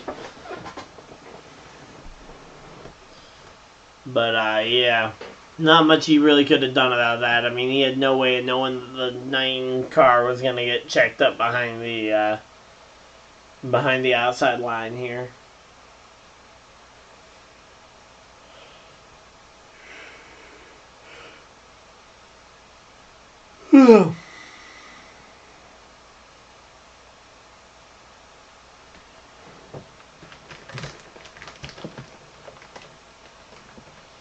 Yeah, so I will say the Ryan Sieg Racing team, though, they've had some pretty good luck here as of lately, though, with some of the Cup drivers they've been able to talk into coming and running.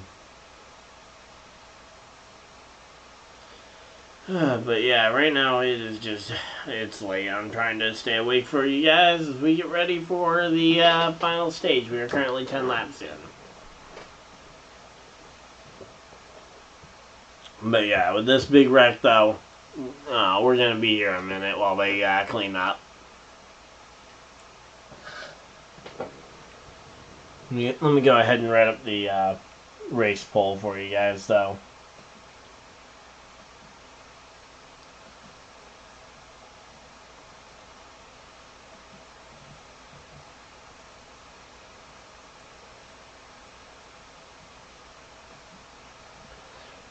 Alright, I'm not going to just put in the 3 colleague cars. I'll put in Justin Haley because he's pretty good.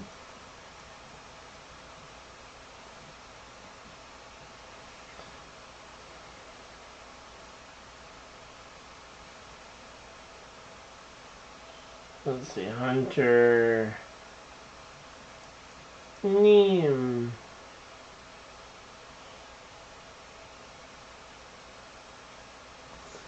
Let's see, Nimi... Check.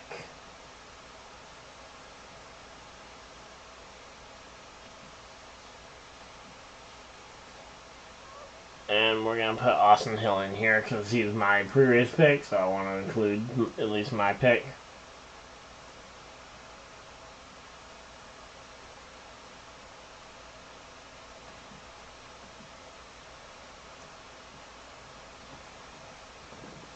Alright, there we go. So, poll is up if you guys want to go ahead and vote on who you guys think is going to win this race here in about 70 something laps, so it's gonna be a long one.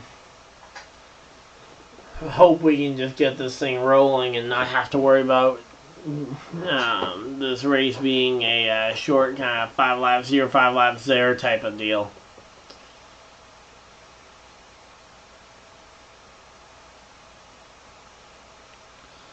But yeah, here we go.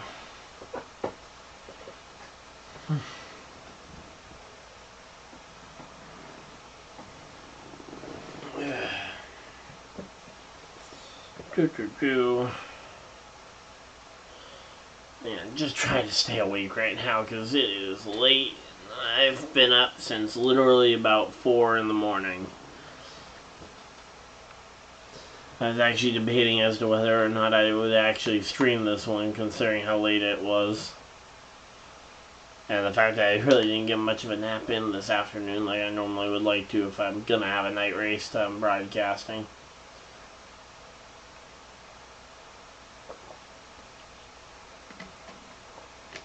And I say, tomorrow for the Cup race should be a better situation. I've got the whole afternoon where I can kind of rest after I get my video up, so. Still haven't seen the effects of that new pit road yet.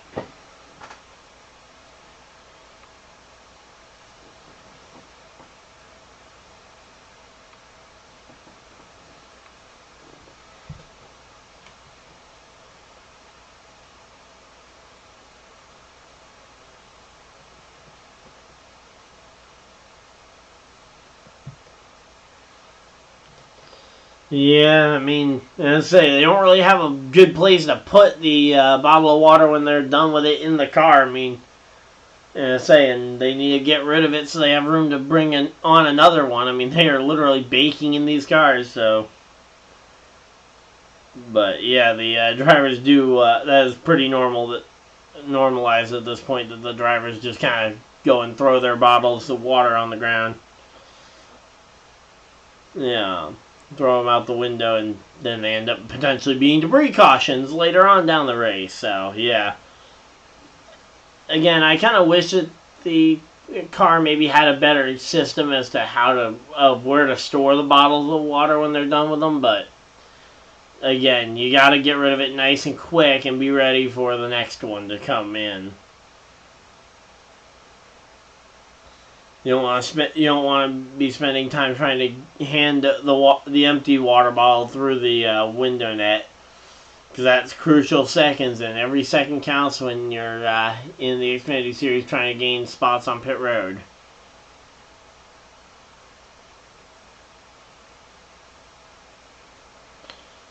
So here we go.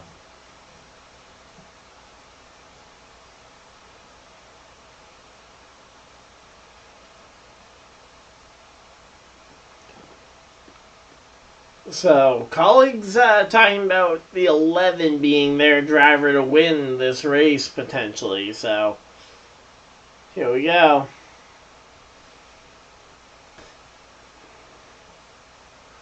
Let's say, yeah, that number 11 car. That's going to be an interesting one to see.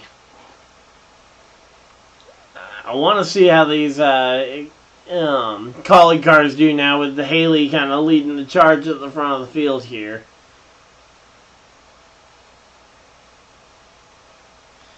But, yeah, right now we're just kind of waiting to get to the end of this race here, because it is long and we've had a lot of yellows tonight so far. And it's just been a lot of almost nothing yellows. I mean, we've had 1 or 2 car spins. This most recent wreck was the biggest, hence why I've been yellow flagged for so long, but, yeah.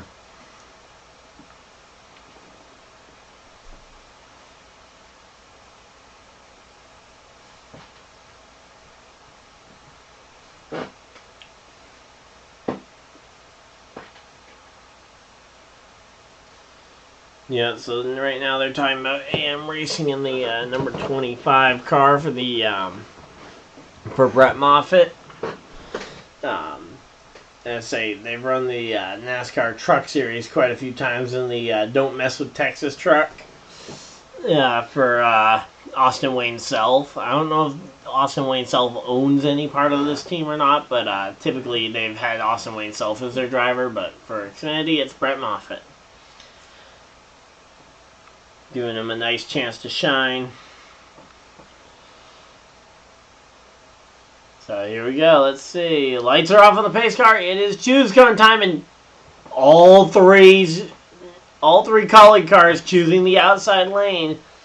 I think that's a strategy call. Problem is that left your bottom lane open for Nemechek to go from 4th to the lead here on the inside of row number 1. Now, technically, he's not leading because the outside does have control. But here we go.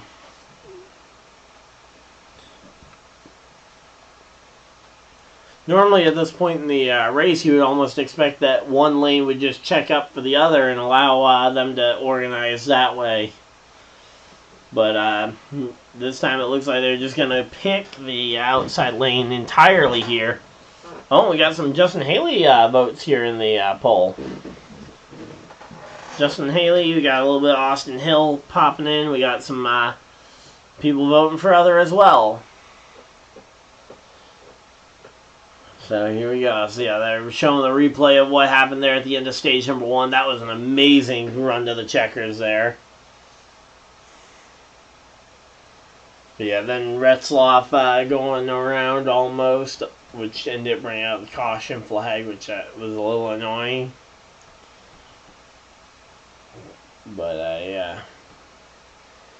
Here we go.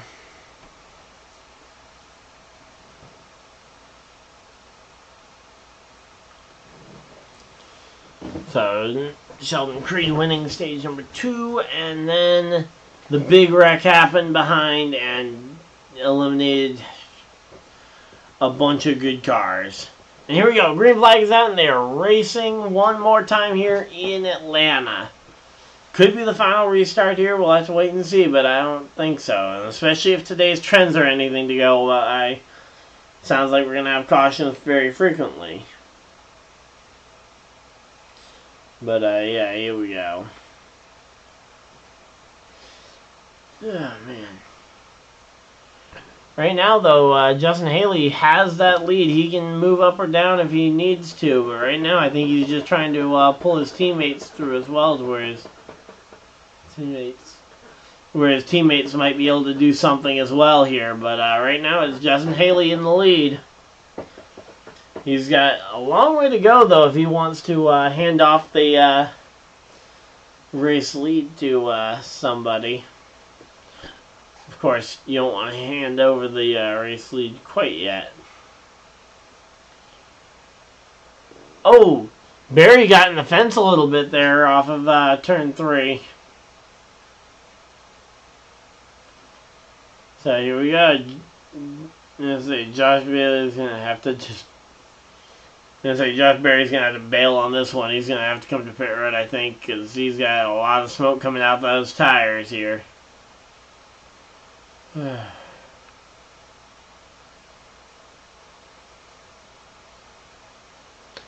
here we go.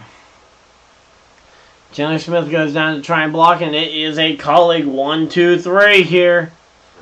So, it's oh man. Yeah, so that's the strength of colleague racing right there, being able to run their cars 1, 2, and 3 right now. And when colleague comes time to win the race, we know that they have the strategy of go 3 wide here and wait to see what happens.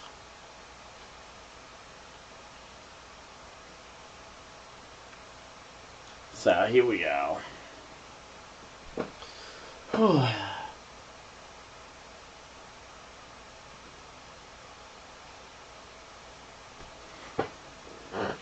So right now, though, I mean, those front 3 are all teammates. It's going to be hard for anyone to really work their way past them, especially if the...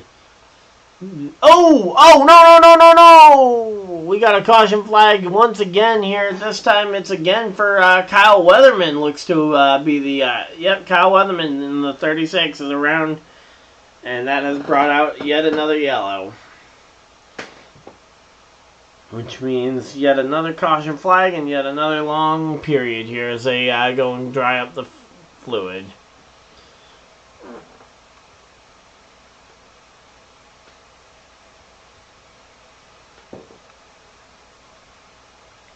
But yeah, right now though, it's just kind of a long day here.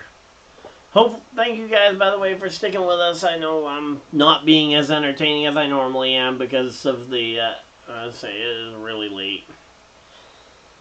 And again, I've been up literally doing some kind of something for almost from 4 a.m. this morning to now nearly 10 at night. Did take a little bit of a nap when I first got home from work because I knew I was going to need it, but then I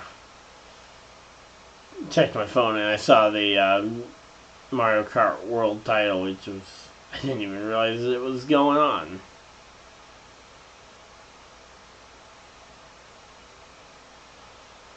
But yeah, right now, I mean, again, the wreck it's hard to really pin.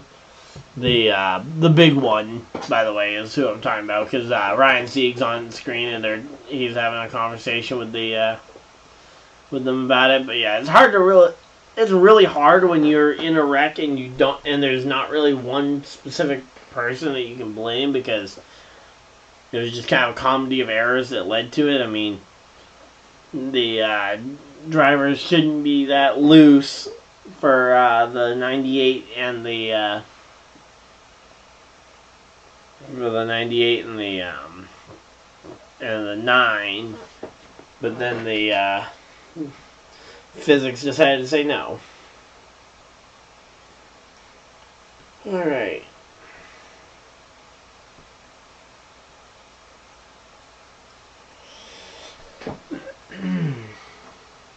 Here we go, let's see. We got the 3 colleague cars, though, still commanding the front of the field here. It's going to be tough for Hill to break through that, for sure.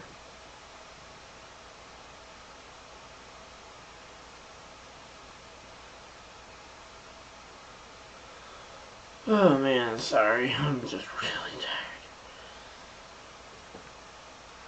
Alright, I'm going to go check on my water bottles again, because I'm actually out of water again. So I'm going to run a quick ad, and I'll be right back.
Alright, here we go. We're back. Sorry about the delay.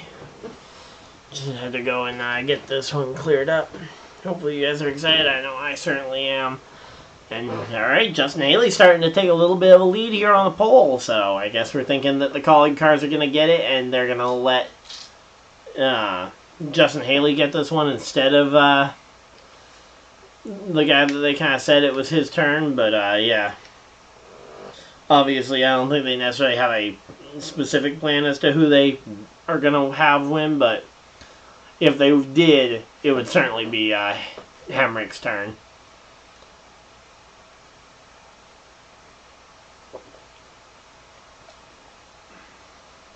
Alright, there we go. Got a little bit of crushed ice there in the water bottle, so hopefully that'll help energize me for the end of the stream, because man, it's been a long day. So hopefully you guys are excited. If you guys are, hit the like button and subscribe for more. I should be back tomorrow with more energy, but hey, Katakuri. Sorry, I'm really bad with pronouncing names. I'm half asleep right now, so Katakuri, I think is how that's pronounced. Maybe. Let me know how it's actually supposed to be pronounced, because I'm sure I butchered it, but Katakuri, I think, is how it's close, at least. And then they're showing some highlights from Kevin Harvick's first ever career NASCAR victory here at Atlanta. And ironically, that would be his first win, and he would be winless for another 17 years before he would see victory lane at Atlanta again. Now, he went on to win a championship in that time frame, so he wasn't winless. He was just without a win at Atlanta in that time frame, which is weird because he was one of the best Atlanta drivers in the 2010s before they had to repave it and reconfigured it into this Atlanta Super Speedway.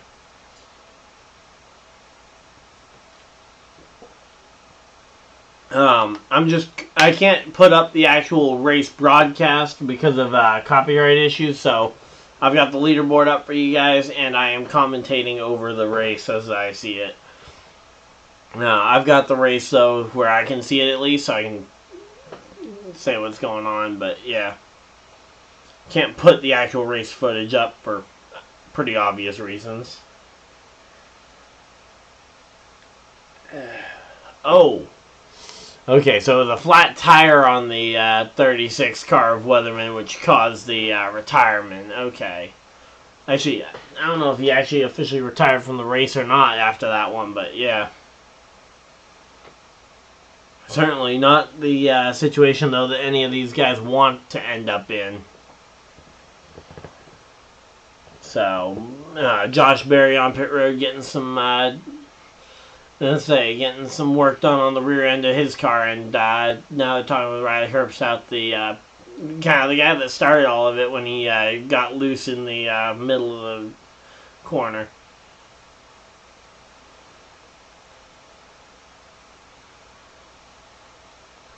So let's see.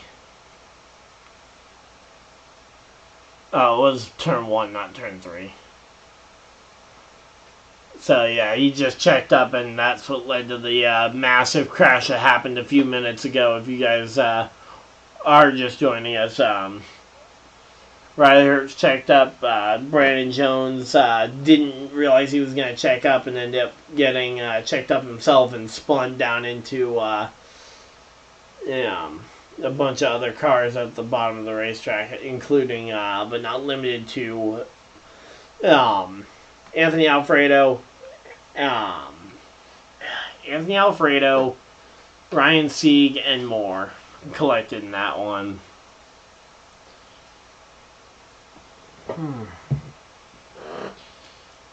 So here we go. Okay, so this is just showing more replays of that same wreck, and man, those were some close calls, but luckily no big hits so far today. That's kind of been, I know I'm about to jinx it, but we have not had any really major crashes that lead to the question of safety at all, which is nice, considering this is the first race of the new engine temp cooling system that they got in the cars. Because they got a new front end thing that's supposed to help with the airflow as well as helping with cushioning frontal impacts, like what we saw lead to Noah Gregson's concussion at Gateway last month. So here we go, getting ready to choose. So they're getting ready for the choose here. Let's see, are all three collie cars going to go top again? Because if so, leaves open a lot of options for somebody else to try the bottom. Say, right now, 4th place is Joe Graff Jr. So Joe Graff Jr. can take that lead to go to the front row.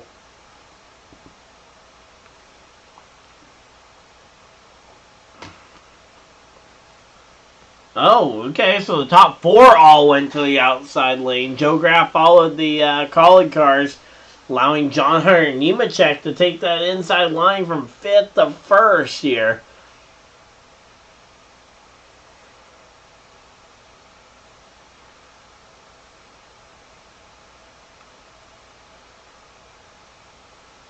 So yeah, that is a very dusty windshield. And I say, if I was coming down pit road, I would ask for a tear off. But yeah, you can't just get a tear off your windshield at any time, unlike on iRacing where you can just map a button and have a tear off literally whenever you want it. Or at least off of your visor. I don't know if that actually works for your race car itself too. I race mostly open wheel cars over on iRacing when I'm racing, so yeah. I'm used to having to pull a tear off my visor to try and be able to see a little bit better.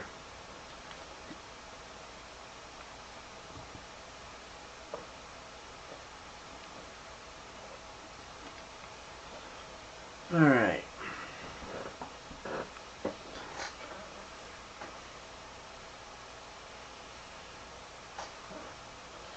So here we go.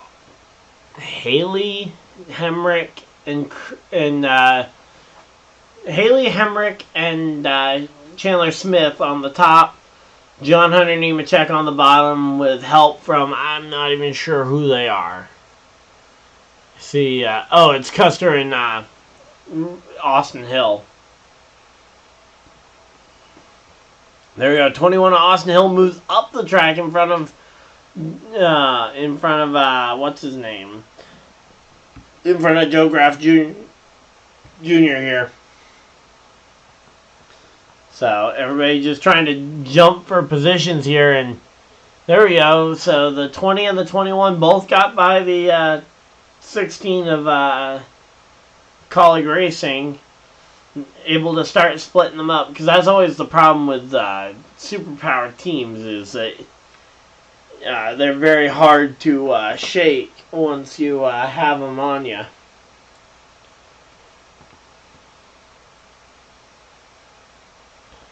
But yeah, right now, whew.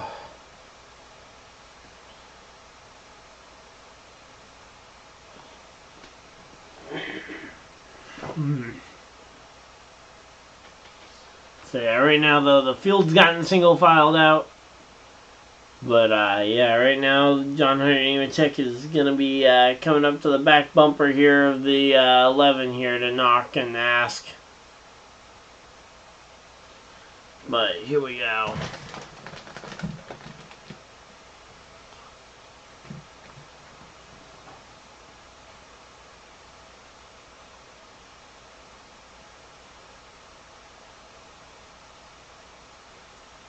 But man.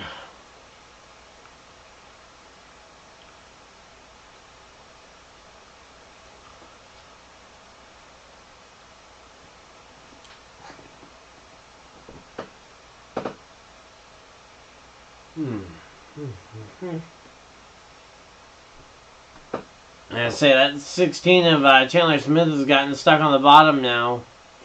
And here we go. Austin Hill trying to take third away from John Hunter Nemechek, and Creed's successful. But yeah, right now though, it's I'm gonna say it's kind of becoming that one lane train with the horsepower and the domination from these colleague cars that we've come to know and love, or come and disdain. But I think coming to know and love definitely matches my reaction to those cars. But yeah, right now though, they're doing as best they can, but so far, not really happening.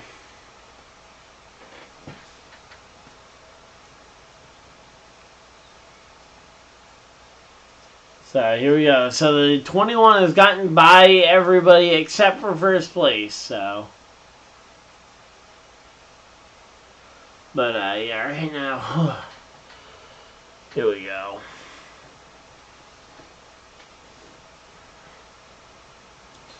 And say Austin Hill right on the back bumper here of race leader Haley.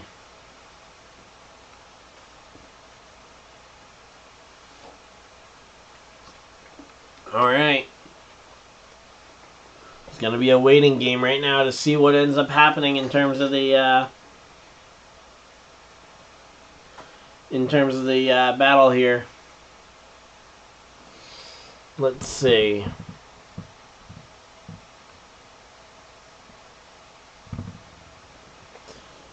Here we go. I think been live for almost 2 hours here. I also might be live streaming more on Twitch here in the future. So if you guys like live streams, in particular gaming live streams, not necessarily NASCAR related, I might just be streaming any other kinds of games. Yeah, that's going to be over on my Twitch at Ryan Dyer Gaming, but yeah. Again, that I don't know when I'm going to necessarily find time to stream there, but that's going to just basically be my, if I have extra time to kill for the day, and I've already recorded or put out whatever I'm putting out. So, yeah, just kind of a quick update, because I know I did an update video, but not everybody saw that watches these, because apparently there are people who only watch my live streams, which feels weird that some people who tune into this channel only watch live streams. But yeah, here we go. I'm gonna say Justin Haley versus Austin Hill. That is literally Juggernaut versus Juggernaut of the Super Speedway Xfinity Series Racing bunch. But yeah, right now we're just kind of, it's the commercial break. We got side by side at least, so we don't have to worry about missing anything. But yeah, it's just kind of slowing down here at about halfway in the segment. And we don't have any pit stops coming up anytime super soon, because we still got a long way to go before, yeah, before anything else happens.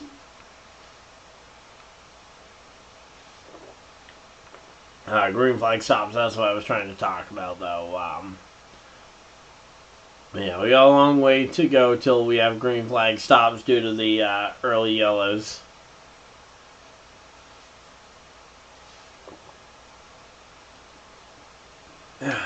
Man. Here we go.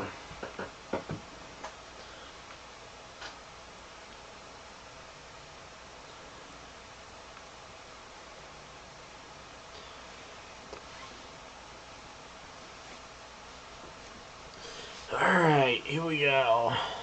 Let's say, still single file. Oh, we might have a battle there between Chandler Smith and John Hunter Nemechek here for fourth. For fourth or fifth here.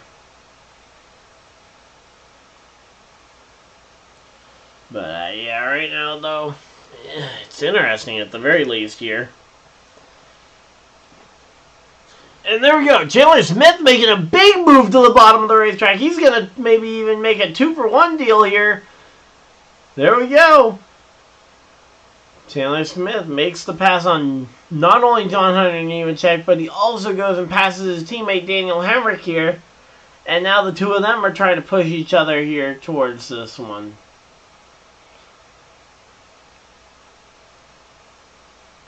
But yeah, right now though, it's gonna be fun, hopefully.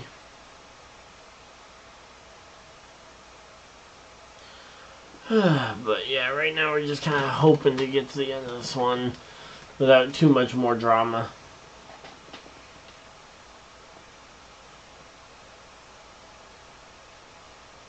But yeah, right now though, definitely the two best Super Speedway racers leading over here.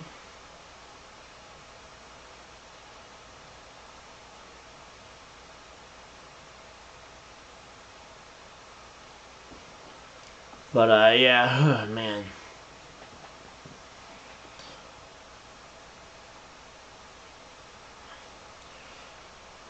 So right now though, it is really just kind of Justin Haley pacing the field, and Austin Hill is just kind of riding along right now.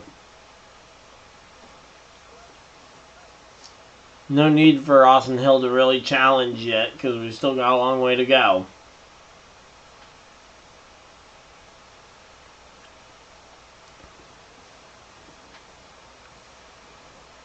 But yeah, Chandler putting on a great show at least.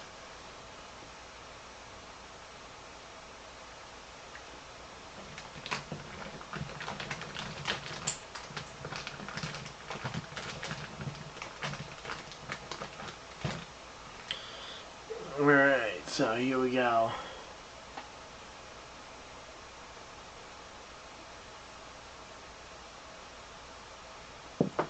Man.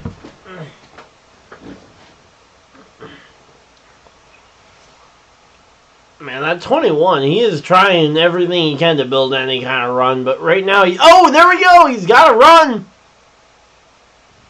As I was saying, the 21 was trying anything he could to build a run, and there we go, he tried, he got to the inside, but now he's going to lose 2-3 spots here to Justin Haley gets back by him, Chandler Smith goes by him, and so does Daniel Hemrick in the 11. He had to try something, but now he has to try and get back in line. He's gonna lose the spots that he worked so hard to gain.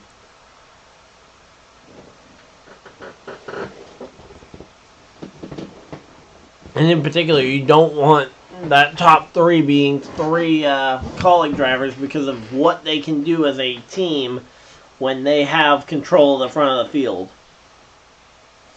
And now, man, Hill has now lost spots to Cole Custer as well.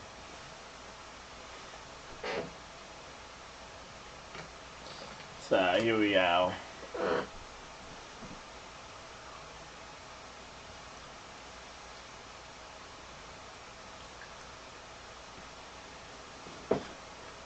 Alright, so 35 to go here. Still a long way to go here.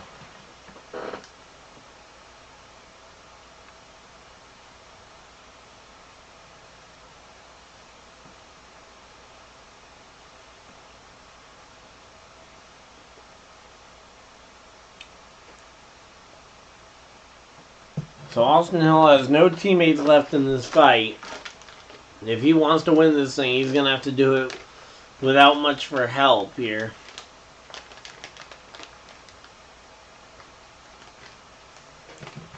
But yeah, it's not going to be easy, that's for sure.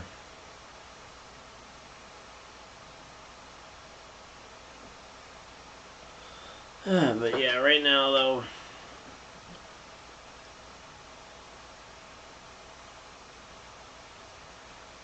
I apologize. I know this stream is nowhere near what you guys came for. But I am just so tired right now.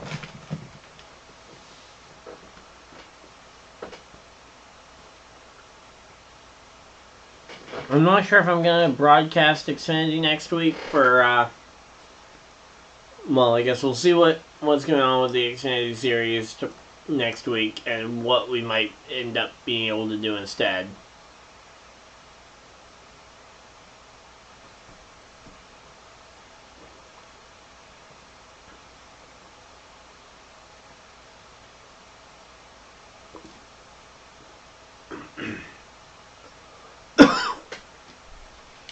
So Kligerman and Austin Hill might be a pairing to look at because Parker Kligerman just said on his radio that he's willing to work with anybody if it can get him to the front.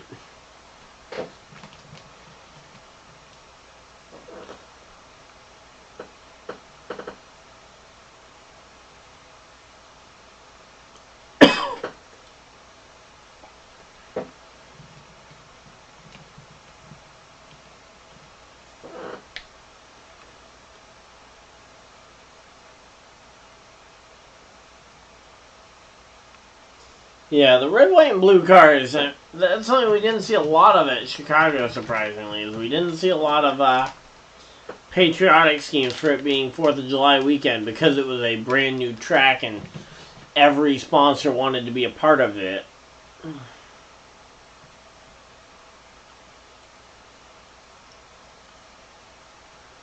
But yeah, right now we're just kind of waiting here for these guys to start trying something here. But yeah, Justin Haley, though, looking very solid here at the front of the field.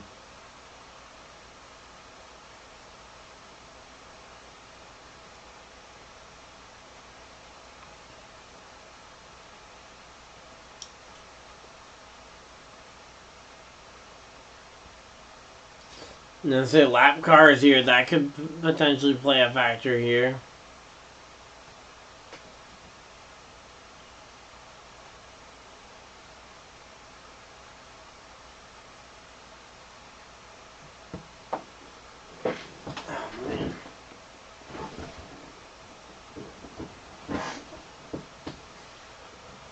Going to another non-stop commercial. Man, we're under 30 laps to go, but this race is just starting to drag a little bit here. Mainly because you've got so much power at the front of the field with the colleague cars all having top 10 or having top 5 speed really, and having them running nose tail here.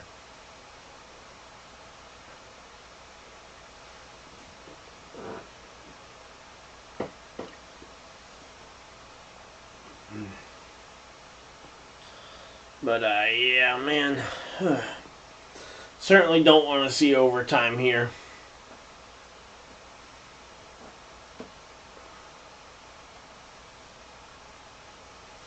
Let's see, at the next commercial break, I'm going to grab that last water I've got, because hopefully that'll have gotten a little bit of ice in it at this point.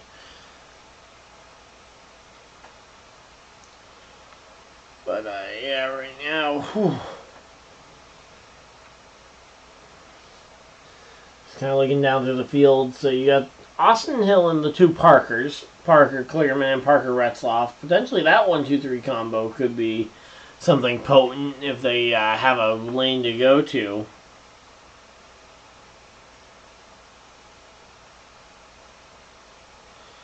Here we go.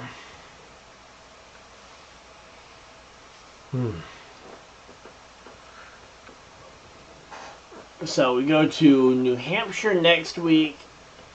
Then where is the Xfinity Series next race after? Oh, nope, didn't want to do that.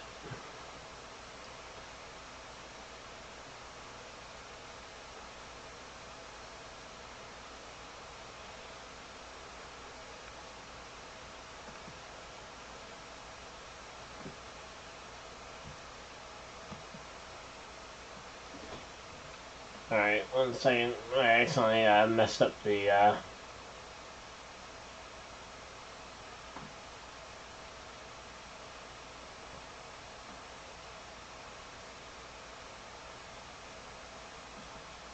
there we go, got that back lined up. So, here we go. Alright, man, this 1-2-3 combo still looks very potent for the colleague guys, as they have 23 laps left to see if they can win this thing. But the fact that we're already looking at it as a of how dominant are they going to be, I am not all that I'm not looking like it's going to be too big here.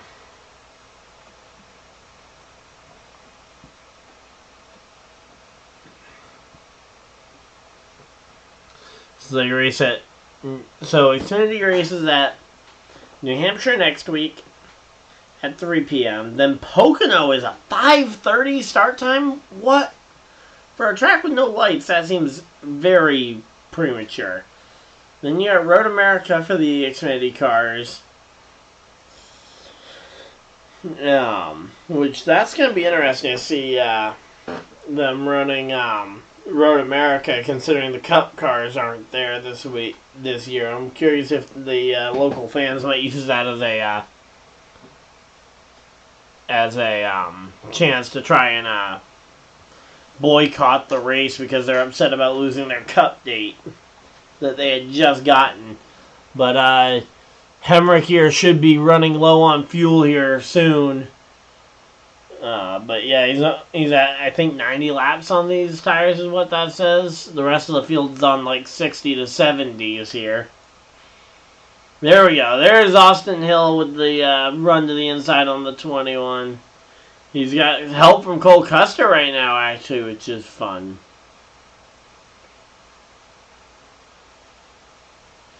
But yeah, here we go. Whew. So right now, though, the rest of the field trying to pass Cole Custer. Cole Custer ending up being the odd man out, left on the bottom there as those passes were happening.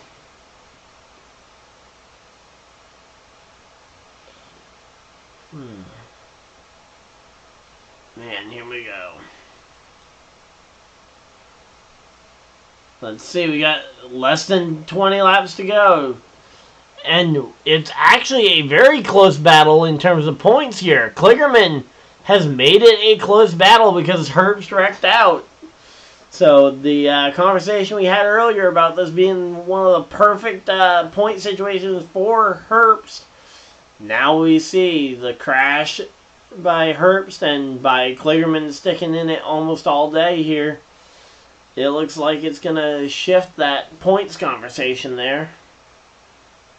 Which, shifting the points conversation is always fun. See where they end up leaving it. But, yeah, here we go.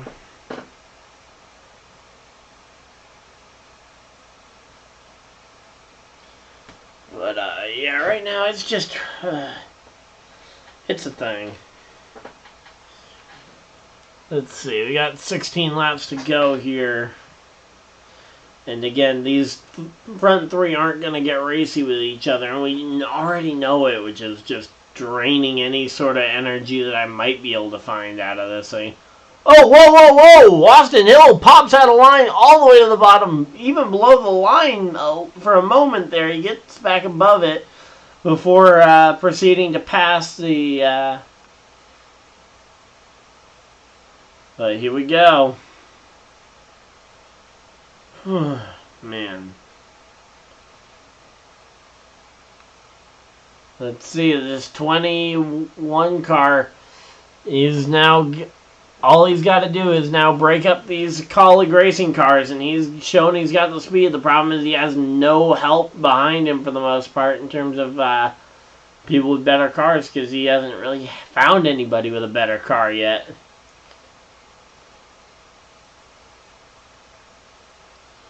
But, yeah, here we go.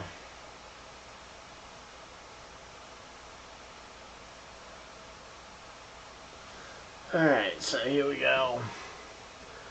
And so that mid-pack is actually looking very racy. You got, is that Josh Berry getting lapped again? But, yeah, you got Allgaier, Retzloff, Kligerman, all mixing it up at the, in the mid to back of the field here. We just aren't seeing it.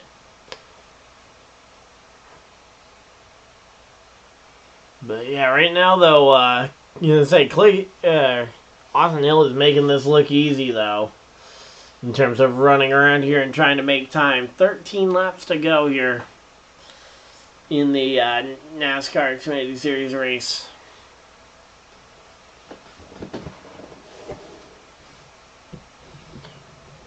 So here we go.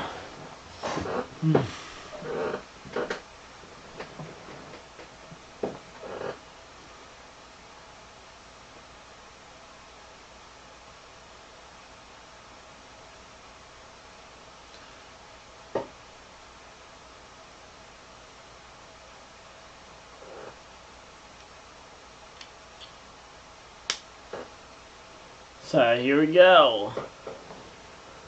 So right now though, Justin Haley is running very well here at Atlanta, and his team is kind of letting him have this lead right now. No one's getting too racy about it. But here we go. We're going to be getting 10 to go here soon. 10 laps to go.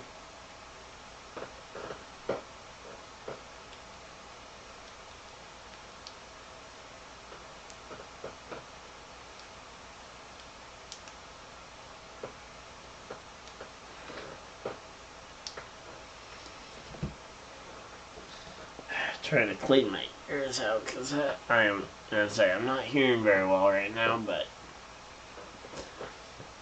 Alright, here we go. 10 to go. This is going to be interesting to see what ends up happening.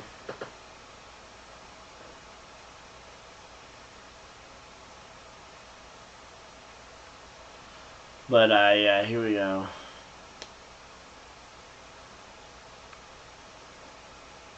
But, yeah, right now, though, it's certainly being pretty good here.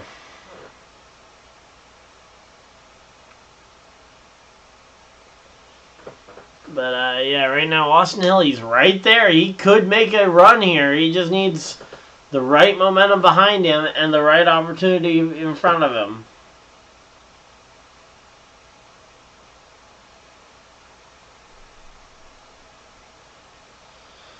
But, man, I mean, right now, these calling cars, they have got this drafting thing down. They are not really, unlike the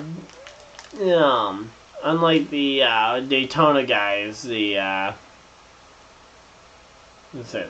they are not gonna give this lead up easy. And so far, they haven't even really been challenged for this lead this entire final stage. 7 laps to go here at the line. 7 to go. 7 laps to go. Somebody's got to be able to do something. Come on.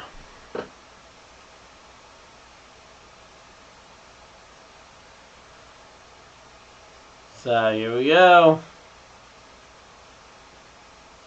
Let's say he's kind of trying to lure the front few down. It's almost like the Xfinity Series guys are trying to lure each other to the bottom as opposed to luring them to the top. But, yeah.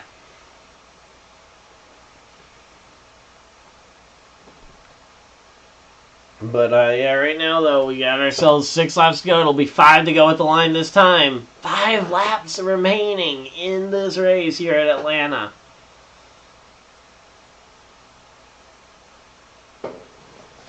So Hill is all over that back bumper of the 11 of Hemrick. Yeah, he's got nothing to lose here. Hill's already got himself 3 wins on the season. There we go. Austin Hill to the inside on Daniel Hemrick. Oh, but he's got nobody with him here. That's not going to allow him to actually gain any time here. It's going to say his original home is starting to pack up here. And say the hole he popped out of is still open, but yeah. Man, the 11 though, he is holding on for dear life to that 3rd place.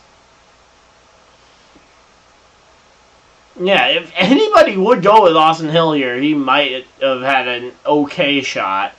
Not saying he would have gotten it for sure, but here we go. 3 laps to go for Justin Haley. Can Justin Haley... Oh, we got a spin! There's a spin!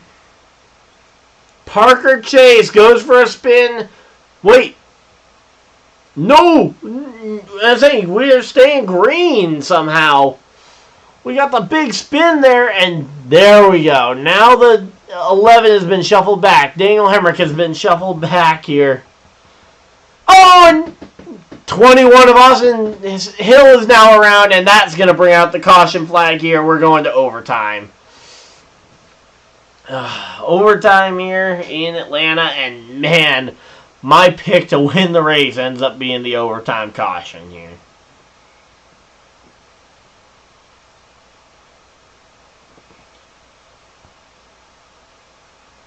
I say, yeah, you got to get this thing going. You can't pit here. I say, I get it. You probably flat spotted your tires. You gotta get around to pit road when it actually opens, because you can stay on the lead lap here if you do that. Oh, yeah, that was just Parker Kligerman trying to get underneath him, and yeah, ultimately just sent the 21 around.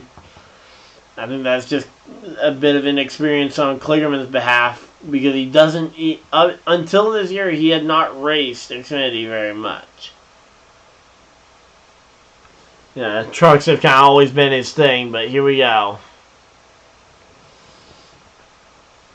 Man, so we're going to have a restart here. You've got only 2 of the colleague cars now at the front of the field. I think you got to go inside, outside lane and try and build the wall here. Kligerman in 4th is going to be interesting considering he's right there and he's fast, but yeah.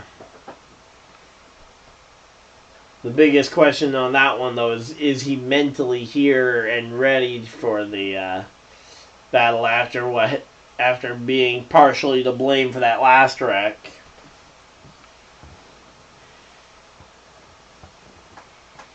But yeah, I mean, everybody was on old tires anyway. I don't fully blame Kligerman for that one. It's just kind of the fact that his car was the cause that led to the effect. And yeah, kind of the game of cause and effect there.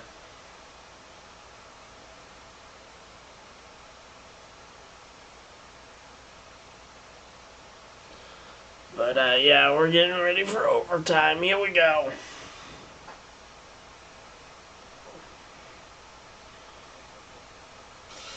So, overtime is going to be fun. And so Austin Hill's back on pit road, hopefully getting this thing ready.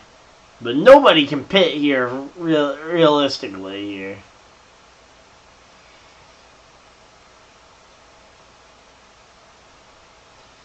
So, here we go.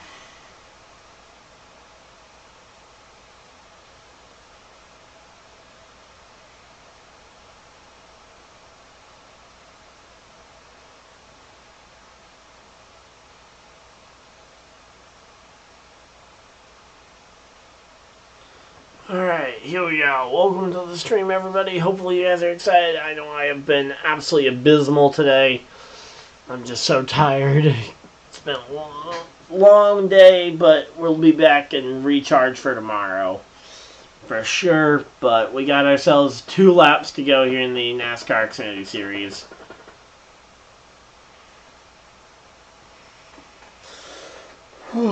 Thank you guys, though, for everybody that's kind of stuck with me through this race, because I know I have not been my best here.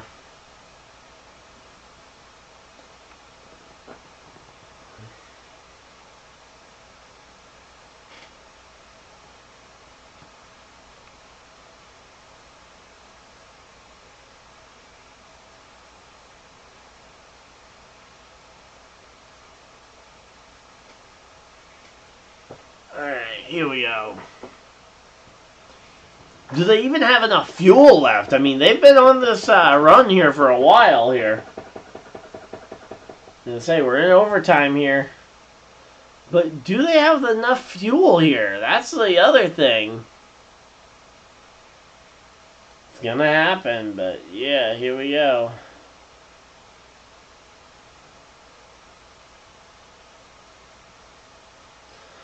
But yeah, here we go.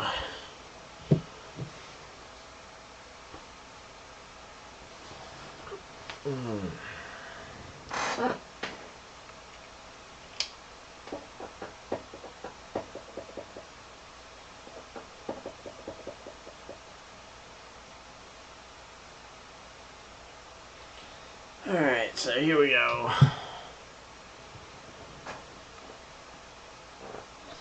So Parker Chase kind of gets rectified of his issue because he went for a spin just before this and saved it.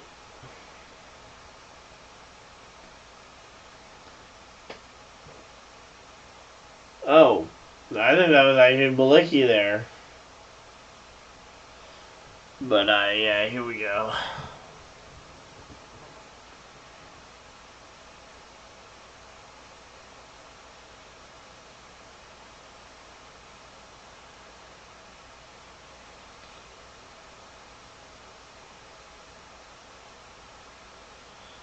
Alright, here we go. Let's see. I don't know about how I feel about 63 laps on the set of, or 83 laps on a set of fuel. Oh boy, that's going to be tough for the leaders, but hopefully they can get there. We got some last minute votes here. Justin Haley votes here. Let's see, can he hold on for the stage win? But yeah, here we go.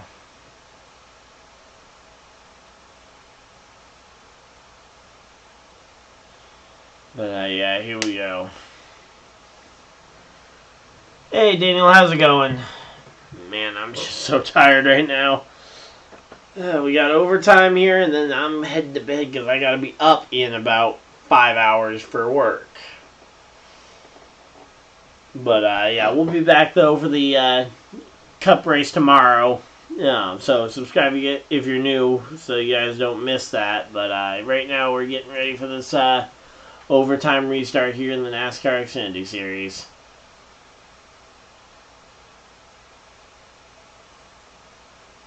But yeah, here we go.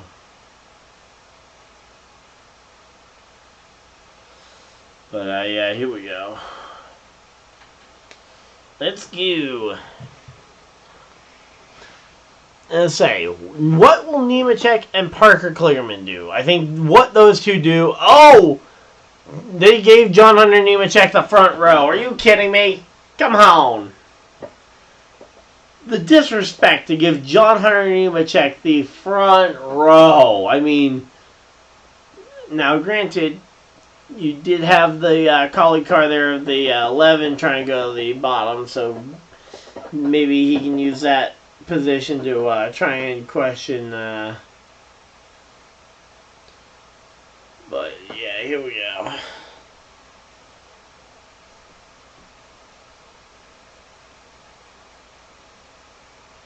So it sounds like Justin Haley is actually pretty low on fuel. I thought we might be safe, but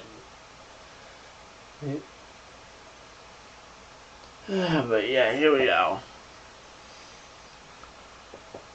So Parker Kligerman is in the outside lane along with the Chevys.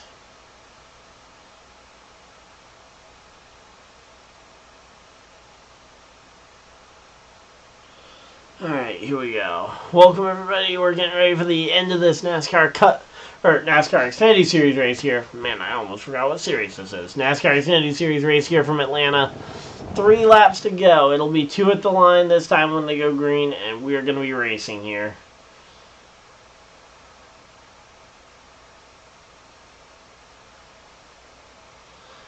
Here we go. Ready to go racing. Green flag is out, and they are racing in Atlanta. Here we go. No help for Justin Haley, and here we go. Daniel Hemrick gets a big boost here. Gives it to the 20 of John Hunter Nemechek. Nemechek leads down the back straightaway here. And Daniel Hemrick may have just gifted this win to a non-Chevy driver in John Hunter Nemechek. We'll have to wait and see what happens here. We have not seen a yellow yet. We're still waiting. Coming to the white flag this time by. White flag, 1 lap to go for John Hunter Nemechek.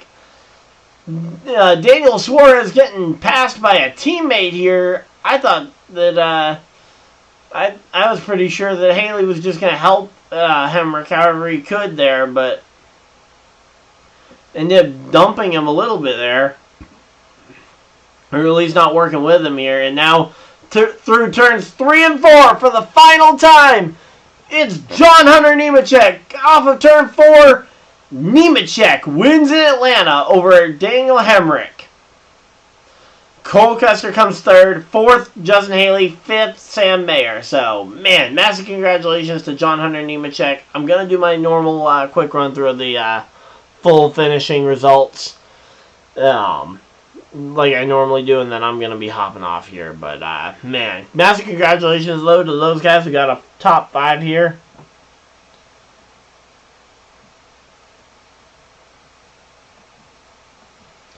So, the rest of the top 10 was Ty Gibbs 6th. 7th was Kyle Sieg. Hey, credit to Kyle Sieg getting a a good finish there. 8th was Parker Kligerman, so a little bit of a bad restart there. Josh Williams with the top 10, and Sammy Smith rounding out the top 10. Williams got 9th. So, John Hunter Nemechek's going to burn it down. And I'm going to just quickly run through the rest of the finishing order. Brett Moffitt comes home 11th.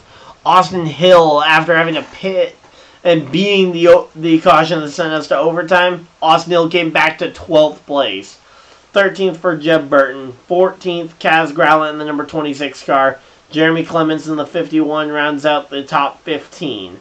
Parker Retzloff 16th. 17th was 17th was Allgaier. 18th, Josh Bilicki. And Bilicki being the first car 1 lap down. Josh Berry ends up 19th and only 1 lap down. Impressive. And Chandler Smith also ends up 1 lap down here in... Yeah.